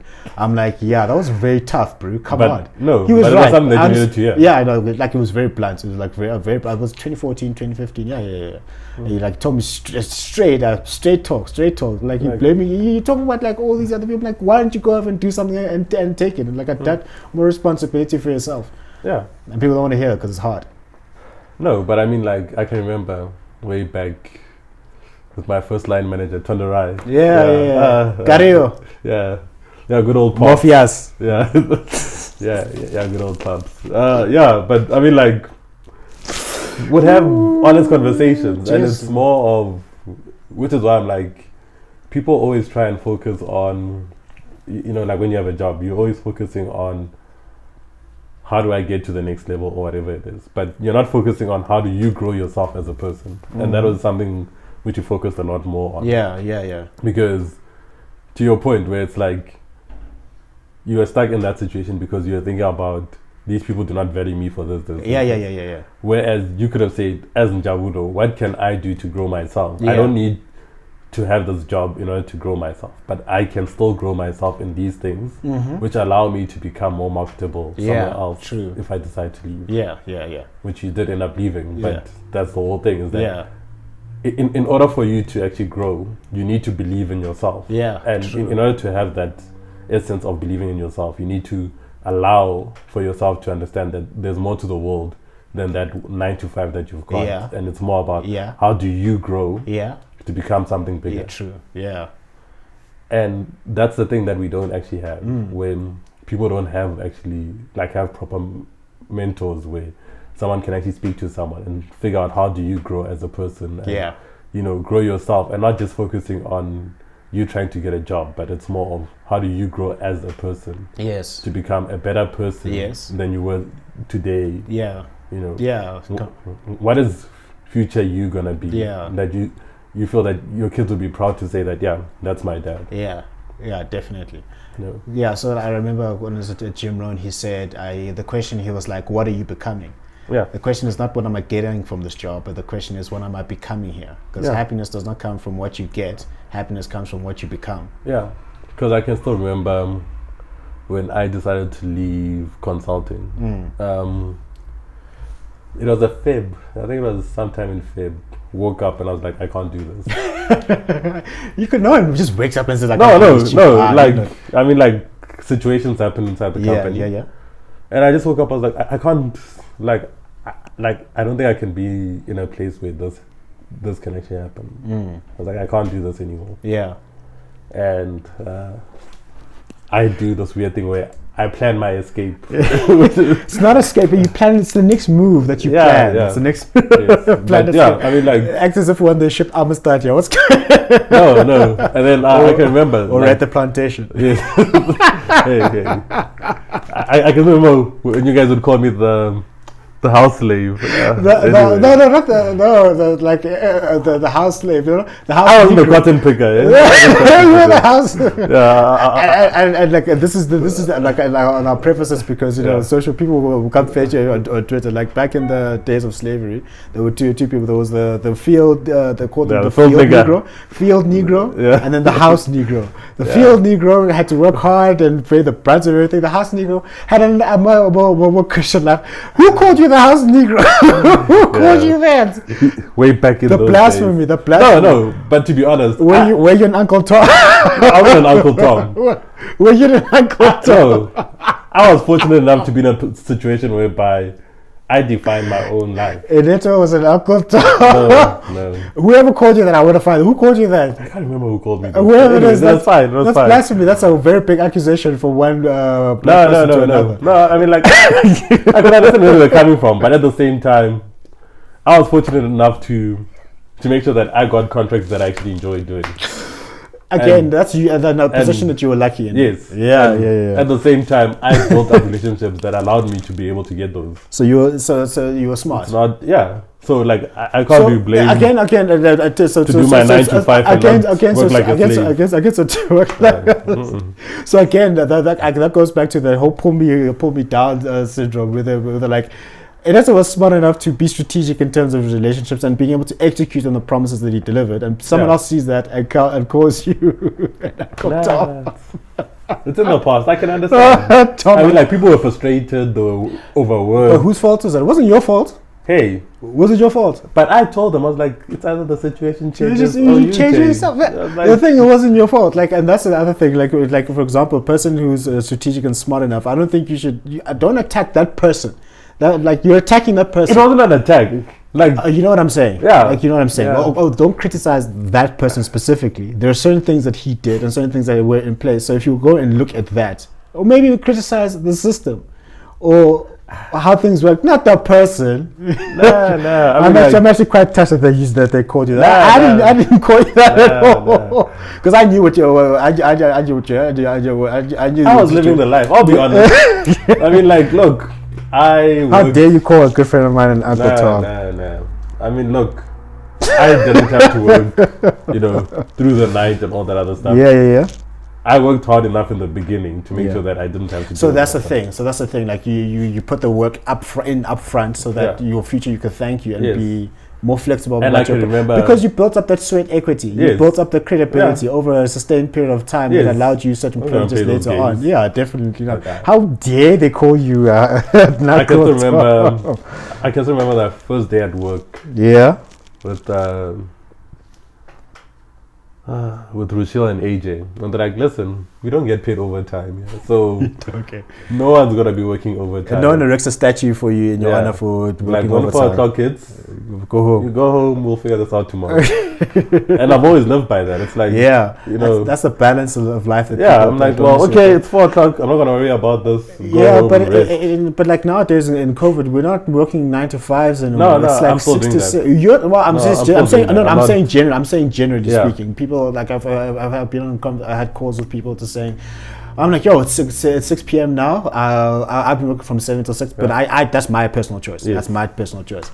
And then I'm like, no, I'm still working. I'm like, why? I don't have a choice. You don't have a choice. You have a choice. Now I'm being monitored, and now people. I don't have the excuse. I'm going away. Are they really monitoring you? I don't know. This is what people are telling me. I don't know. This is what people are telling me. No. I don't know. This is what people are telling me. Come on, like, come on. So then are you that important that an entire organization is gonna sit there and look at your hours every single day? I don't know. No. Can I tell you that some owners should do that. One guy. Then you shouldn't work there. Yeah, exactly. One guy. One guy at a previous company. I was just like, my line manager wants to see screenshots of my calendar. Screenshots of your calendar? Why? No, but there's a system. If he's the line manager, it already shows him the calendar. Why are you? Didn't have that in place. I don't know what they were using in place. I want screenshots. And clearly, they don't have people that know how to use Office. These are things. These are basic things that you can do. It's very simple. Believe it or not, it's very, very simple. Very, very simple. You set up your organization. You've got an organogram. Certain people can see other people's calendars, whereas other people can't. I'm not gonna lie, sis, if I do that. And you can sit. And you yourself can actually say that these people can see my calendar. You're true. It's not it's not rocket science. So I get that. I'm saying that entire life that this guy was living. So right. Yeah, he would like every single day. He used to sub. This was clear during COVID because I'm like, now they were not used to like remote work. No, but then now this just goes to show that there was no trust because with or without COVID, I've never had to shame on like what my calendar. So how important is that trust factor between an organization and that's the most important thing that you need to have because if you don't have that trust, so if the employer is saying that like I want to micromanage you. Then they don't trust you. Okay, cool. Got you. Or maybe they don't trust themselves that you are doing the work. But at the end of the day, there's a trust issue. There's a trust issue because if you all trust each other enough, you won't want to see someone's work. Like, why would you want to see it unless they want to show you at that point in time, or you've agreed on a timeline and then that's when you're gonna see it. Yeah. Because the only time that you ask to see it beforehand is because you don't trust that person. Yeah. That they'll actually do the work. Yeah. Because you've been bitten before. And you're like, Njabulo always says he does it, but hey, okay. Maybe let me just put up a surprise checkup.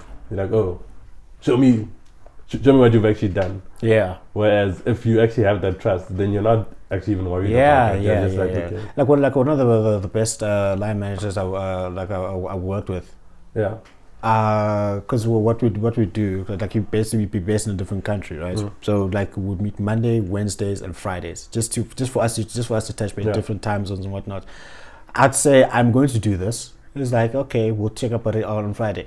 He didn't say 5 minutes later, have you done this? He wouldn't say 2 days later, have you done this? We would say, okay, Friday came, did you do it? I'm like, oh yeah, I did. Here it is. So because the trust has been built up. And like, there's some organizations who don't trust their employees at all. Like, what do you say about an organization like that? That's not a place I want to work. But people still do it. Yeah, I mean, some people don't have choices. But, that's not a place I want to work. It's okay. So, like, what is a place that you believe is like a place that you would actually want to work and thrive? Where I'm working now. Yeah. Okay. So what about? So what about it? Where you are allowed to become, or you can work at a pace that you want, and you work with people that trust each other. Yeah. And want to see each other grow. Which reminds me, I forgot to do Clinton's review. Okay, I'll do that today. Yeah, do that review, Eneto. Yes. So you actually want to see each other grow. You actually want to build each other up. So figure out how do you help each other grow is very important also. True. Because it's great to say that, okay, you know what, this is just a job and I'm okay with that. Yeah. The truth is that you're never just okay with the fact that something is just a job. Yeah. Because it depresses you and it slowly breaks into your heart. Yeah. Yeah. Because you will say it's just a job, but you spend more time at your job than you do anywhere else. So you need to have a place where you actually enjoy going to. And it's not a case of, I'm going there, I'm like, oh my God, I have to wake up in the morning. Way back when we had traffic. Yeah. Get into my car and go to this place that I really hate. And you pay so that they can pay you to put fuel in to go to the exactly same place. Whereas, so what do you say to a person who says, Eneto, I hate my job? Find something else to do. But I don't have choices. You do have choices. What do you mean? How can you not have choices? I have bills to pay, I've got kids to feed. I hate my job. You've got bills to pay, you've got kids to feed. You're highly motivated to find a job that you like and which will allow you to spend time with your kids. Oh, that's a very good answer. But people don't want to hear that straight talk. No, but that's what it is. Because at the end of the day, since you have children, your life is not about you anymore. No, it ceases being about you. Well, only about you. Let's say only about you. Yeah. So now you need to make sure that how do you get enough time to still spend time with your kids? Yeah. So having a job that allows you to do that is going to become important to you. Yeah. Whereas if I don't have kids and I've got a job that requires me to travel the world, well, not anymore. But not anymore. Yeah. But if you have a job like that, then that's something that works out well for someone who doesn't have kids. Yeah. But someone who actually has kids and they miss their kids, comes a weird interplay whereby you're like, I don't think I can do that. Or coming back to the whole house slave and cotton pickers situation. Yeah. You can't be a cotton picker if you know that you also have to go pick up your child at 3 o'clock in the morning. Yeah. I mean, like 3 o'clock in the afternoon. And you still need to go to dance recitals and all that other stuff. It's a bit hard to do that. Yeah. So now they just do all these things online now because where they're going to go. It's not the same. I mean, people have been finding it hard to just work from home. Yeah, because now you can't. How do you separate your home? Because home is supposed to be a place where you don't worry about work. Yeah, where you relax, and then now it's with you 24/7. Yeah. No, I mean, lockdown has taught us all a lot of things. Yinde. Yeah. Definitely. So yeah, I mean, thanks to lockdown, you figure out more about people and also figure out more about yourself. So I think that's where, because I'm also doing my master's this year. Had to create those boundaries in order to still be able to do everything. To do so, yes. Because otherwise, your life will be consumed. You spend the whole time just working, or you spend the whole time just saying, woe is me, or you spend the whole time just going through those books. So you need to figure out what works for you and actually start creating that structure. Creating that schedule, even though it makes no sense at all, you still need to do it. Because hence I said 4, 4:30, latest 5. Yeah. That's me kind for of the day. like that's I'm not doing anything after that. I'm not doing anything. Yeah, because I also have a boundary for myself. Like for me, on a Saturday. Like for me, that's a Sabbath where I add nothing related to project management unless I really have to. Yes. I'm like, that's my boundary. I'm like, it's been a while, but yeah. I'm like, no. I don't today. I'll look at a few emails, but like for me to like work flat out, I can do that on a Sunday happily for me. But on a Saturday, I'm like, for me, I need to.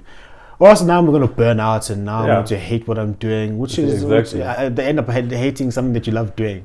That's why you need to have a good balance of all of this stuff. Yeah, they will learn to integrate it, like learn to cut things off at certain moments in time. So let's say there is a grad, right? I know the world has changed significantly, but let's say a scenario. A grad says, "Okay, mentor me, Eneto. So you've done relatively well in your career. That's something I think we can agree on. That you've done relatively well. So how is it that barring the luck factor that we talked about, how is it that I can get to your level?" Well, you won't get to my level. You'll figure out what works for you. And okay. Like, first of all, the first question that you need to ask is that, what do you really want to do with your life? Yeah. Like, what's your 5-year plan? Yeah. Because we can't really go 10 No one got that right in 2015. Yeah. Well, no, where do you see yourself in 5 years? No one thought. I'll be honest, I actually thought I'll still be...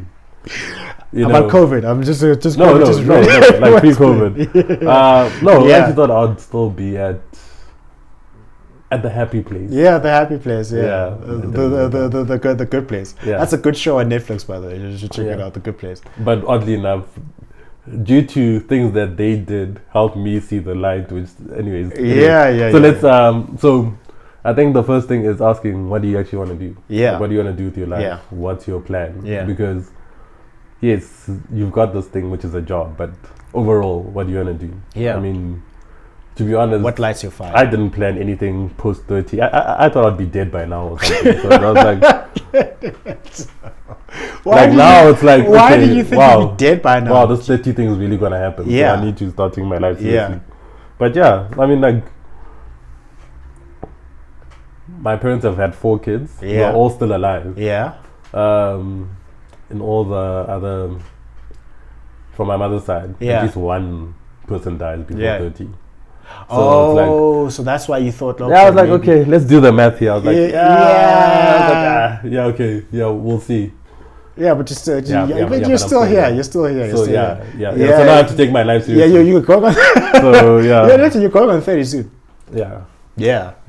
Are we throwing a big party? No. Why? My plan was actually I was gonna travel. Your birthday is October. Which September. Is it September? Yeah. Plan I was gonna travel the country. Which date in September again? The end of the month. 28th. 28th. Yeah, there we go. I thought it was like 28th October. I'm like, I got the months mixed up. Yeah. So plan was that I was gonna, get my car shipped all the way down to Cape Town and then do a road trip up. Yeah, that was gonna be great.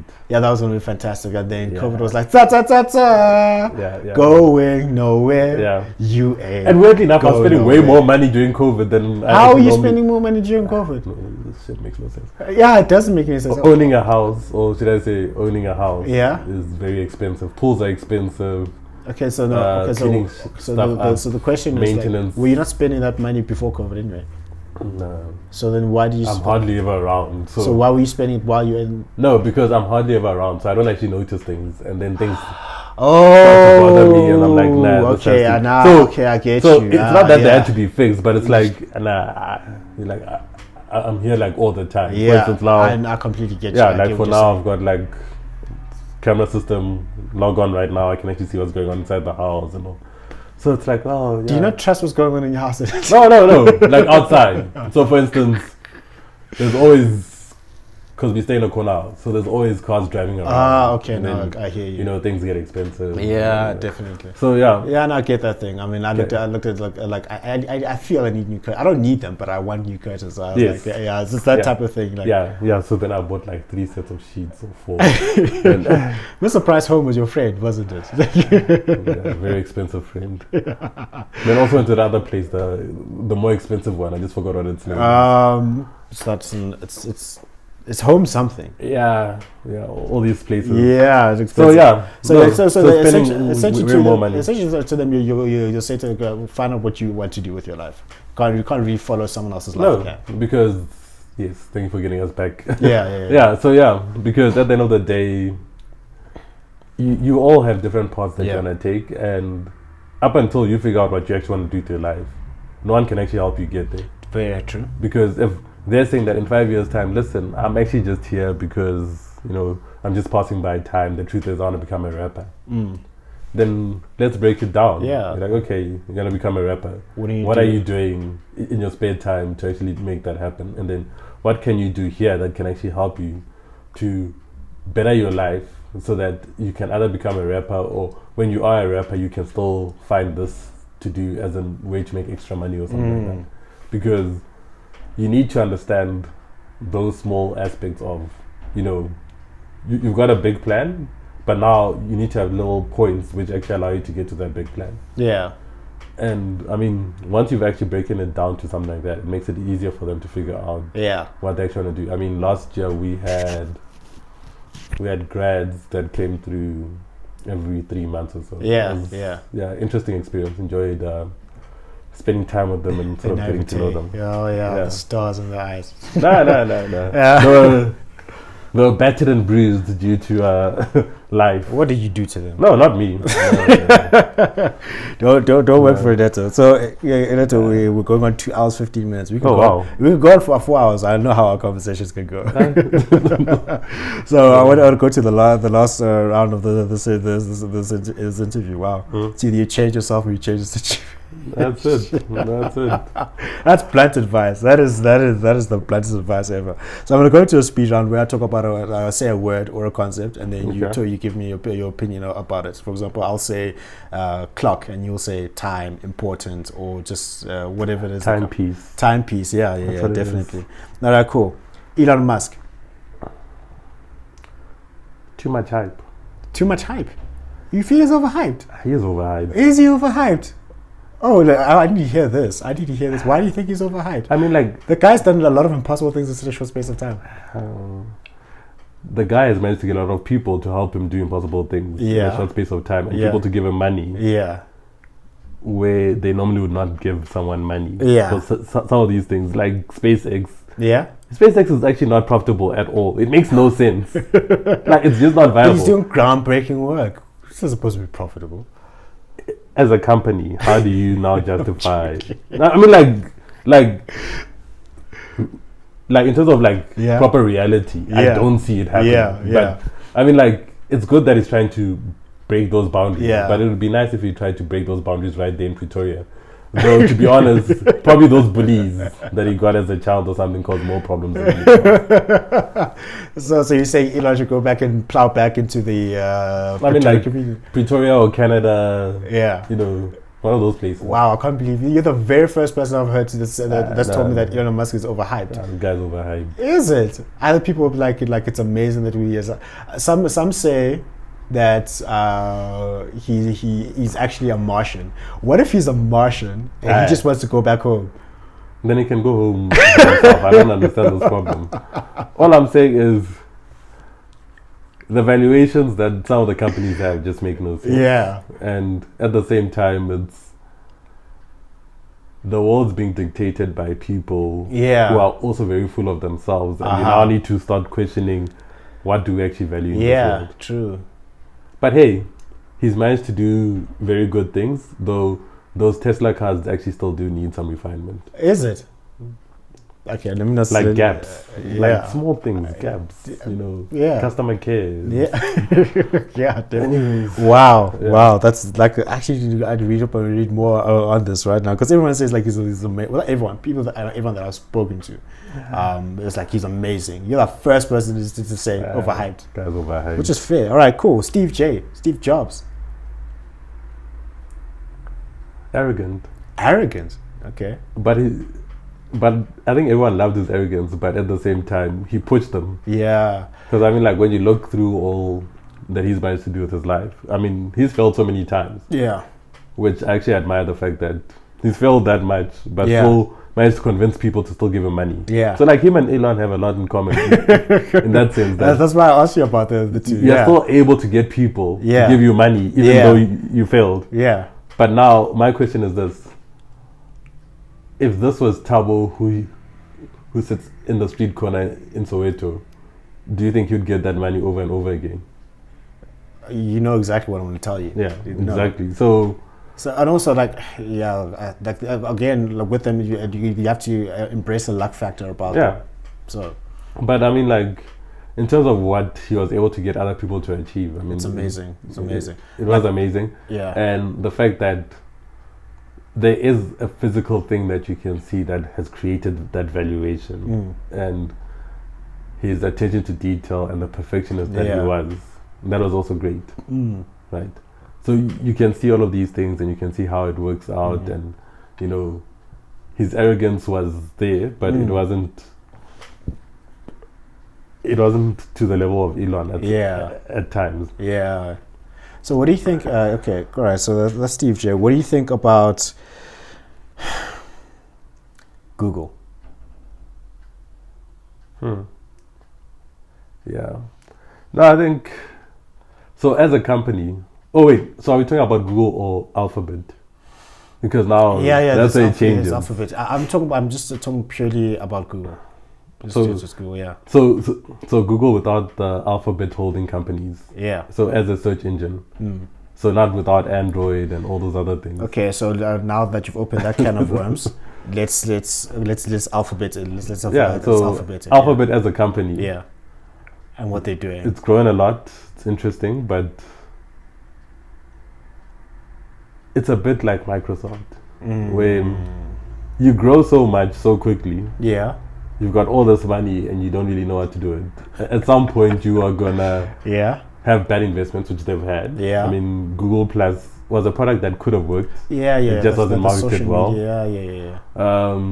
Then you've got this thing where they've changed Play Music now to YouTube Music. Yeah. And I don't really understand YouTube, how. So YouTube Music. Yeah.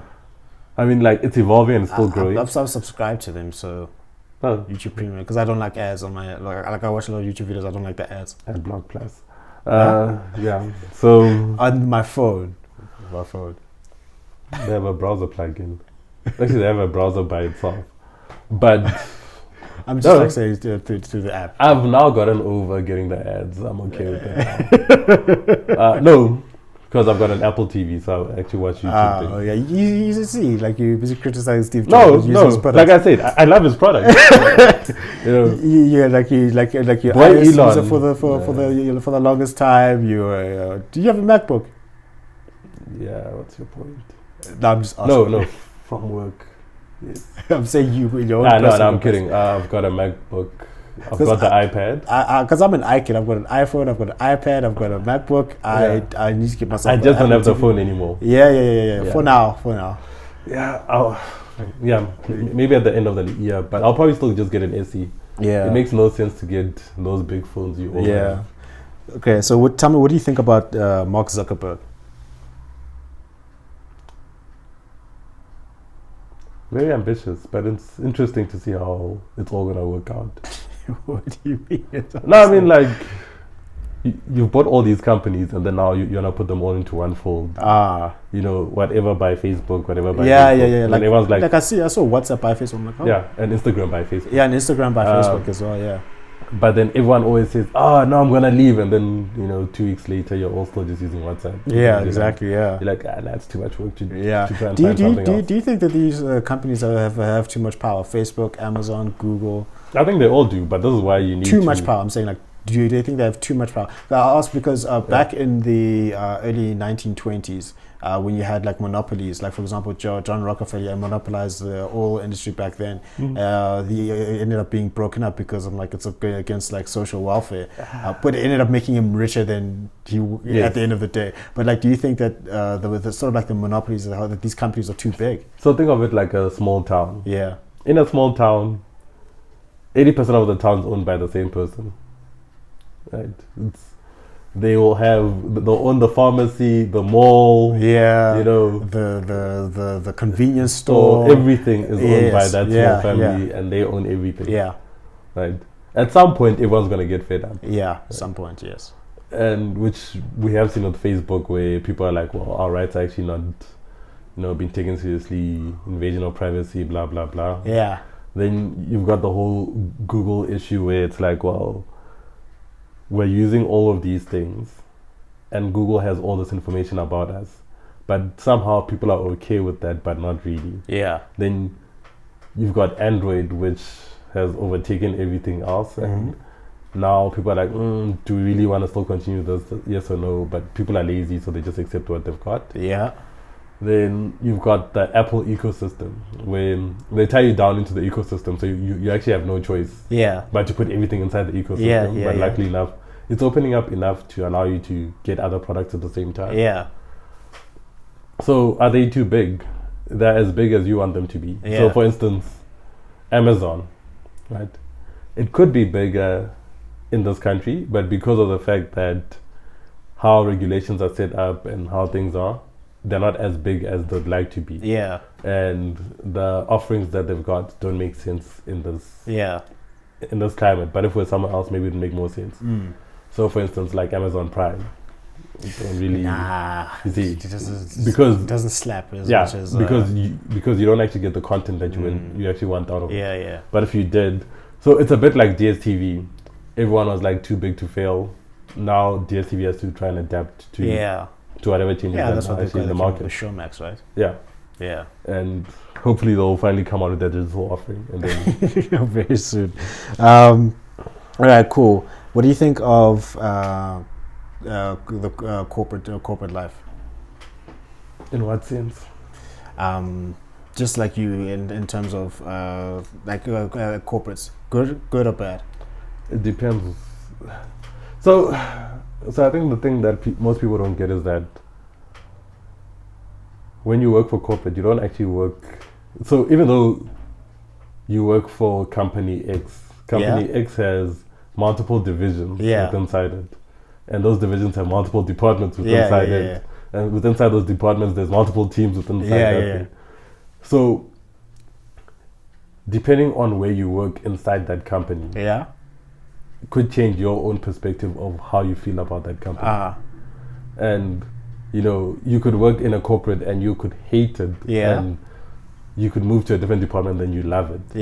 And even though the values are exactly the same, you all have the same corporate identity, but the people that you're with inside that particular division and team play a huge role in how you perceive that place. So corporate is what you actually make of it. That's how I see it. It's neither good or bad. It's more of, some people are built for it, some people aren't, and some people enjoy and thrive being inside that environment. All right. Whereas some people, they feel like it's a hindrance to what they want to achieve in life. An interesting take. And the last one is supporting black business. I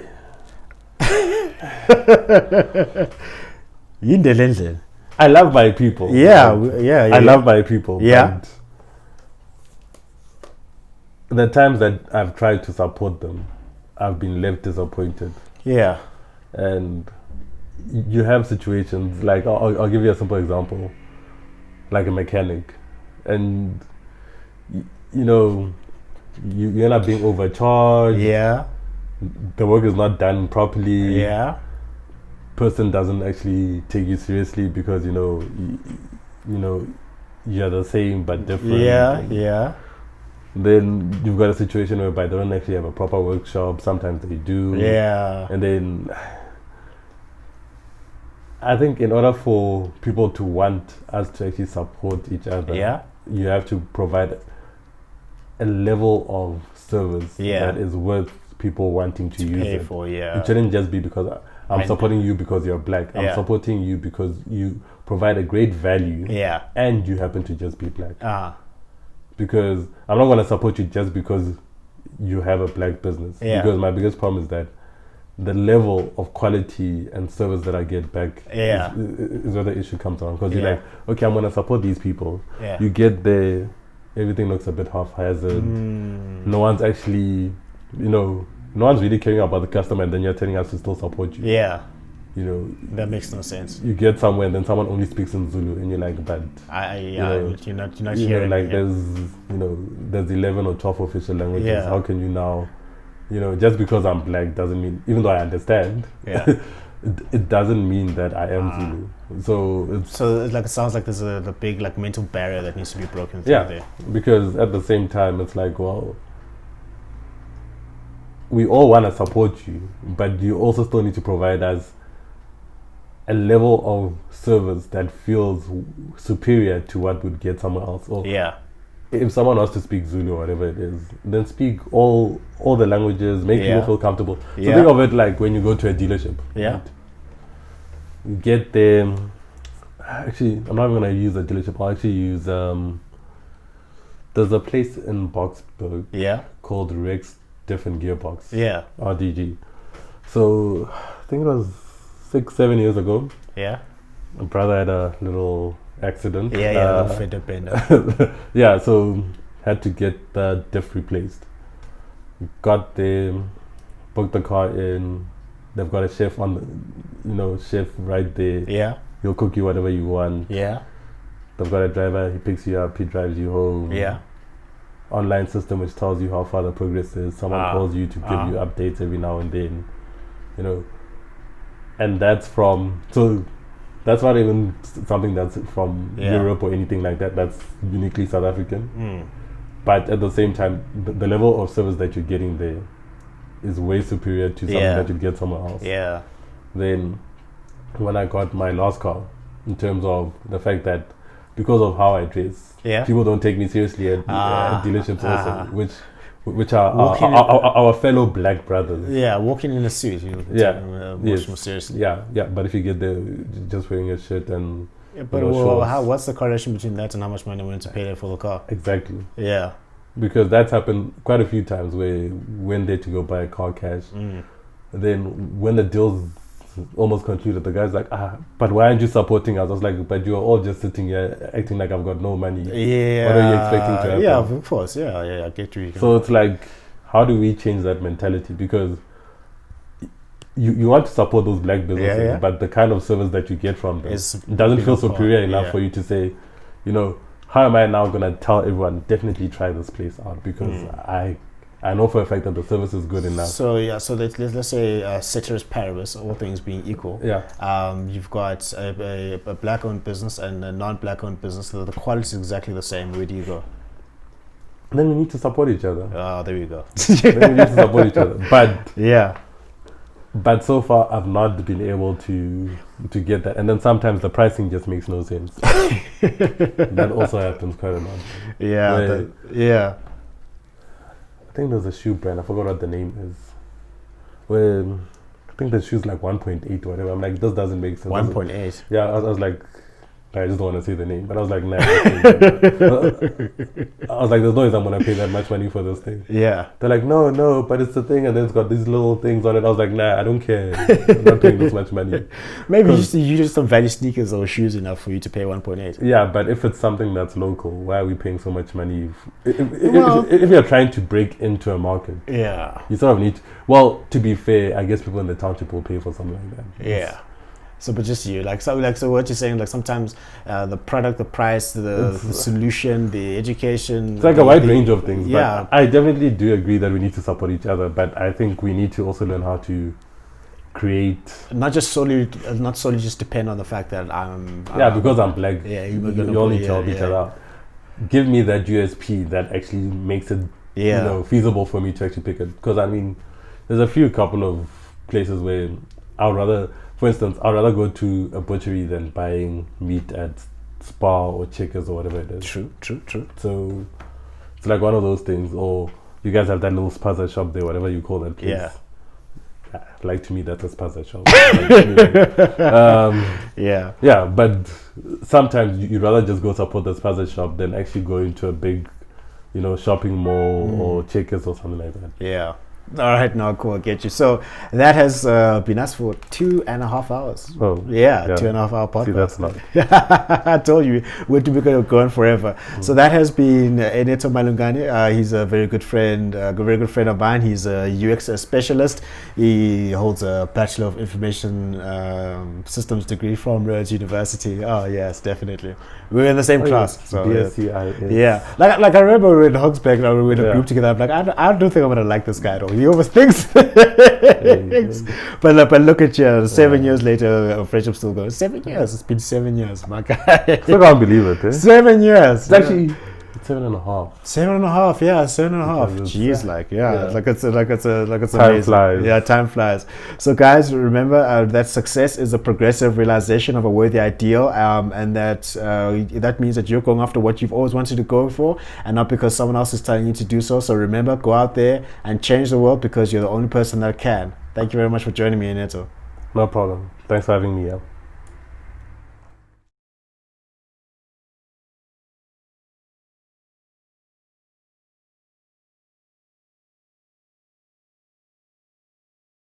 Success is the progressive realization of a worthy ideal. I'm gonna show you how great I am.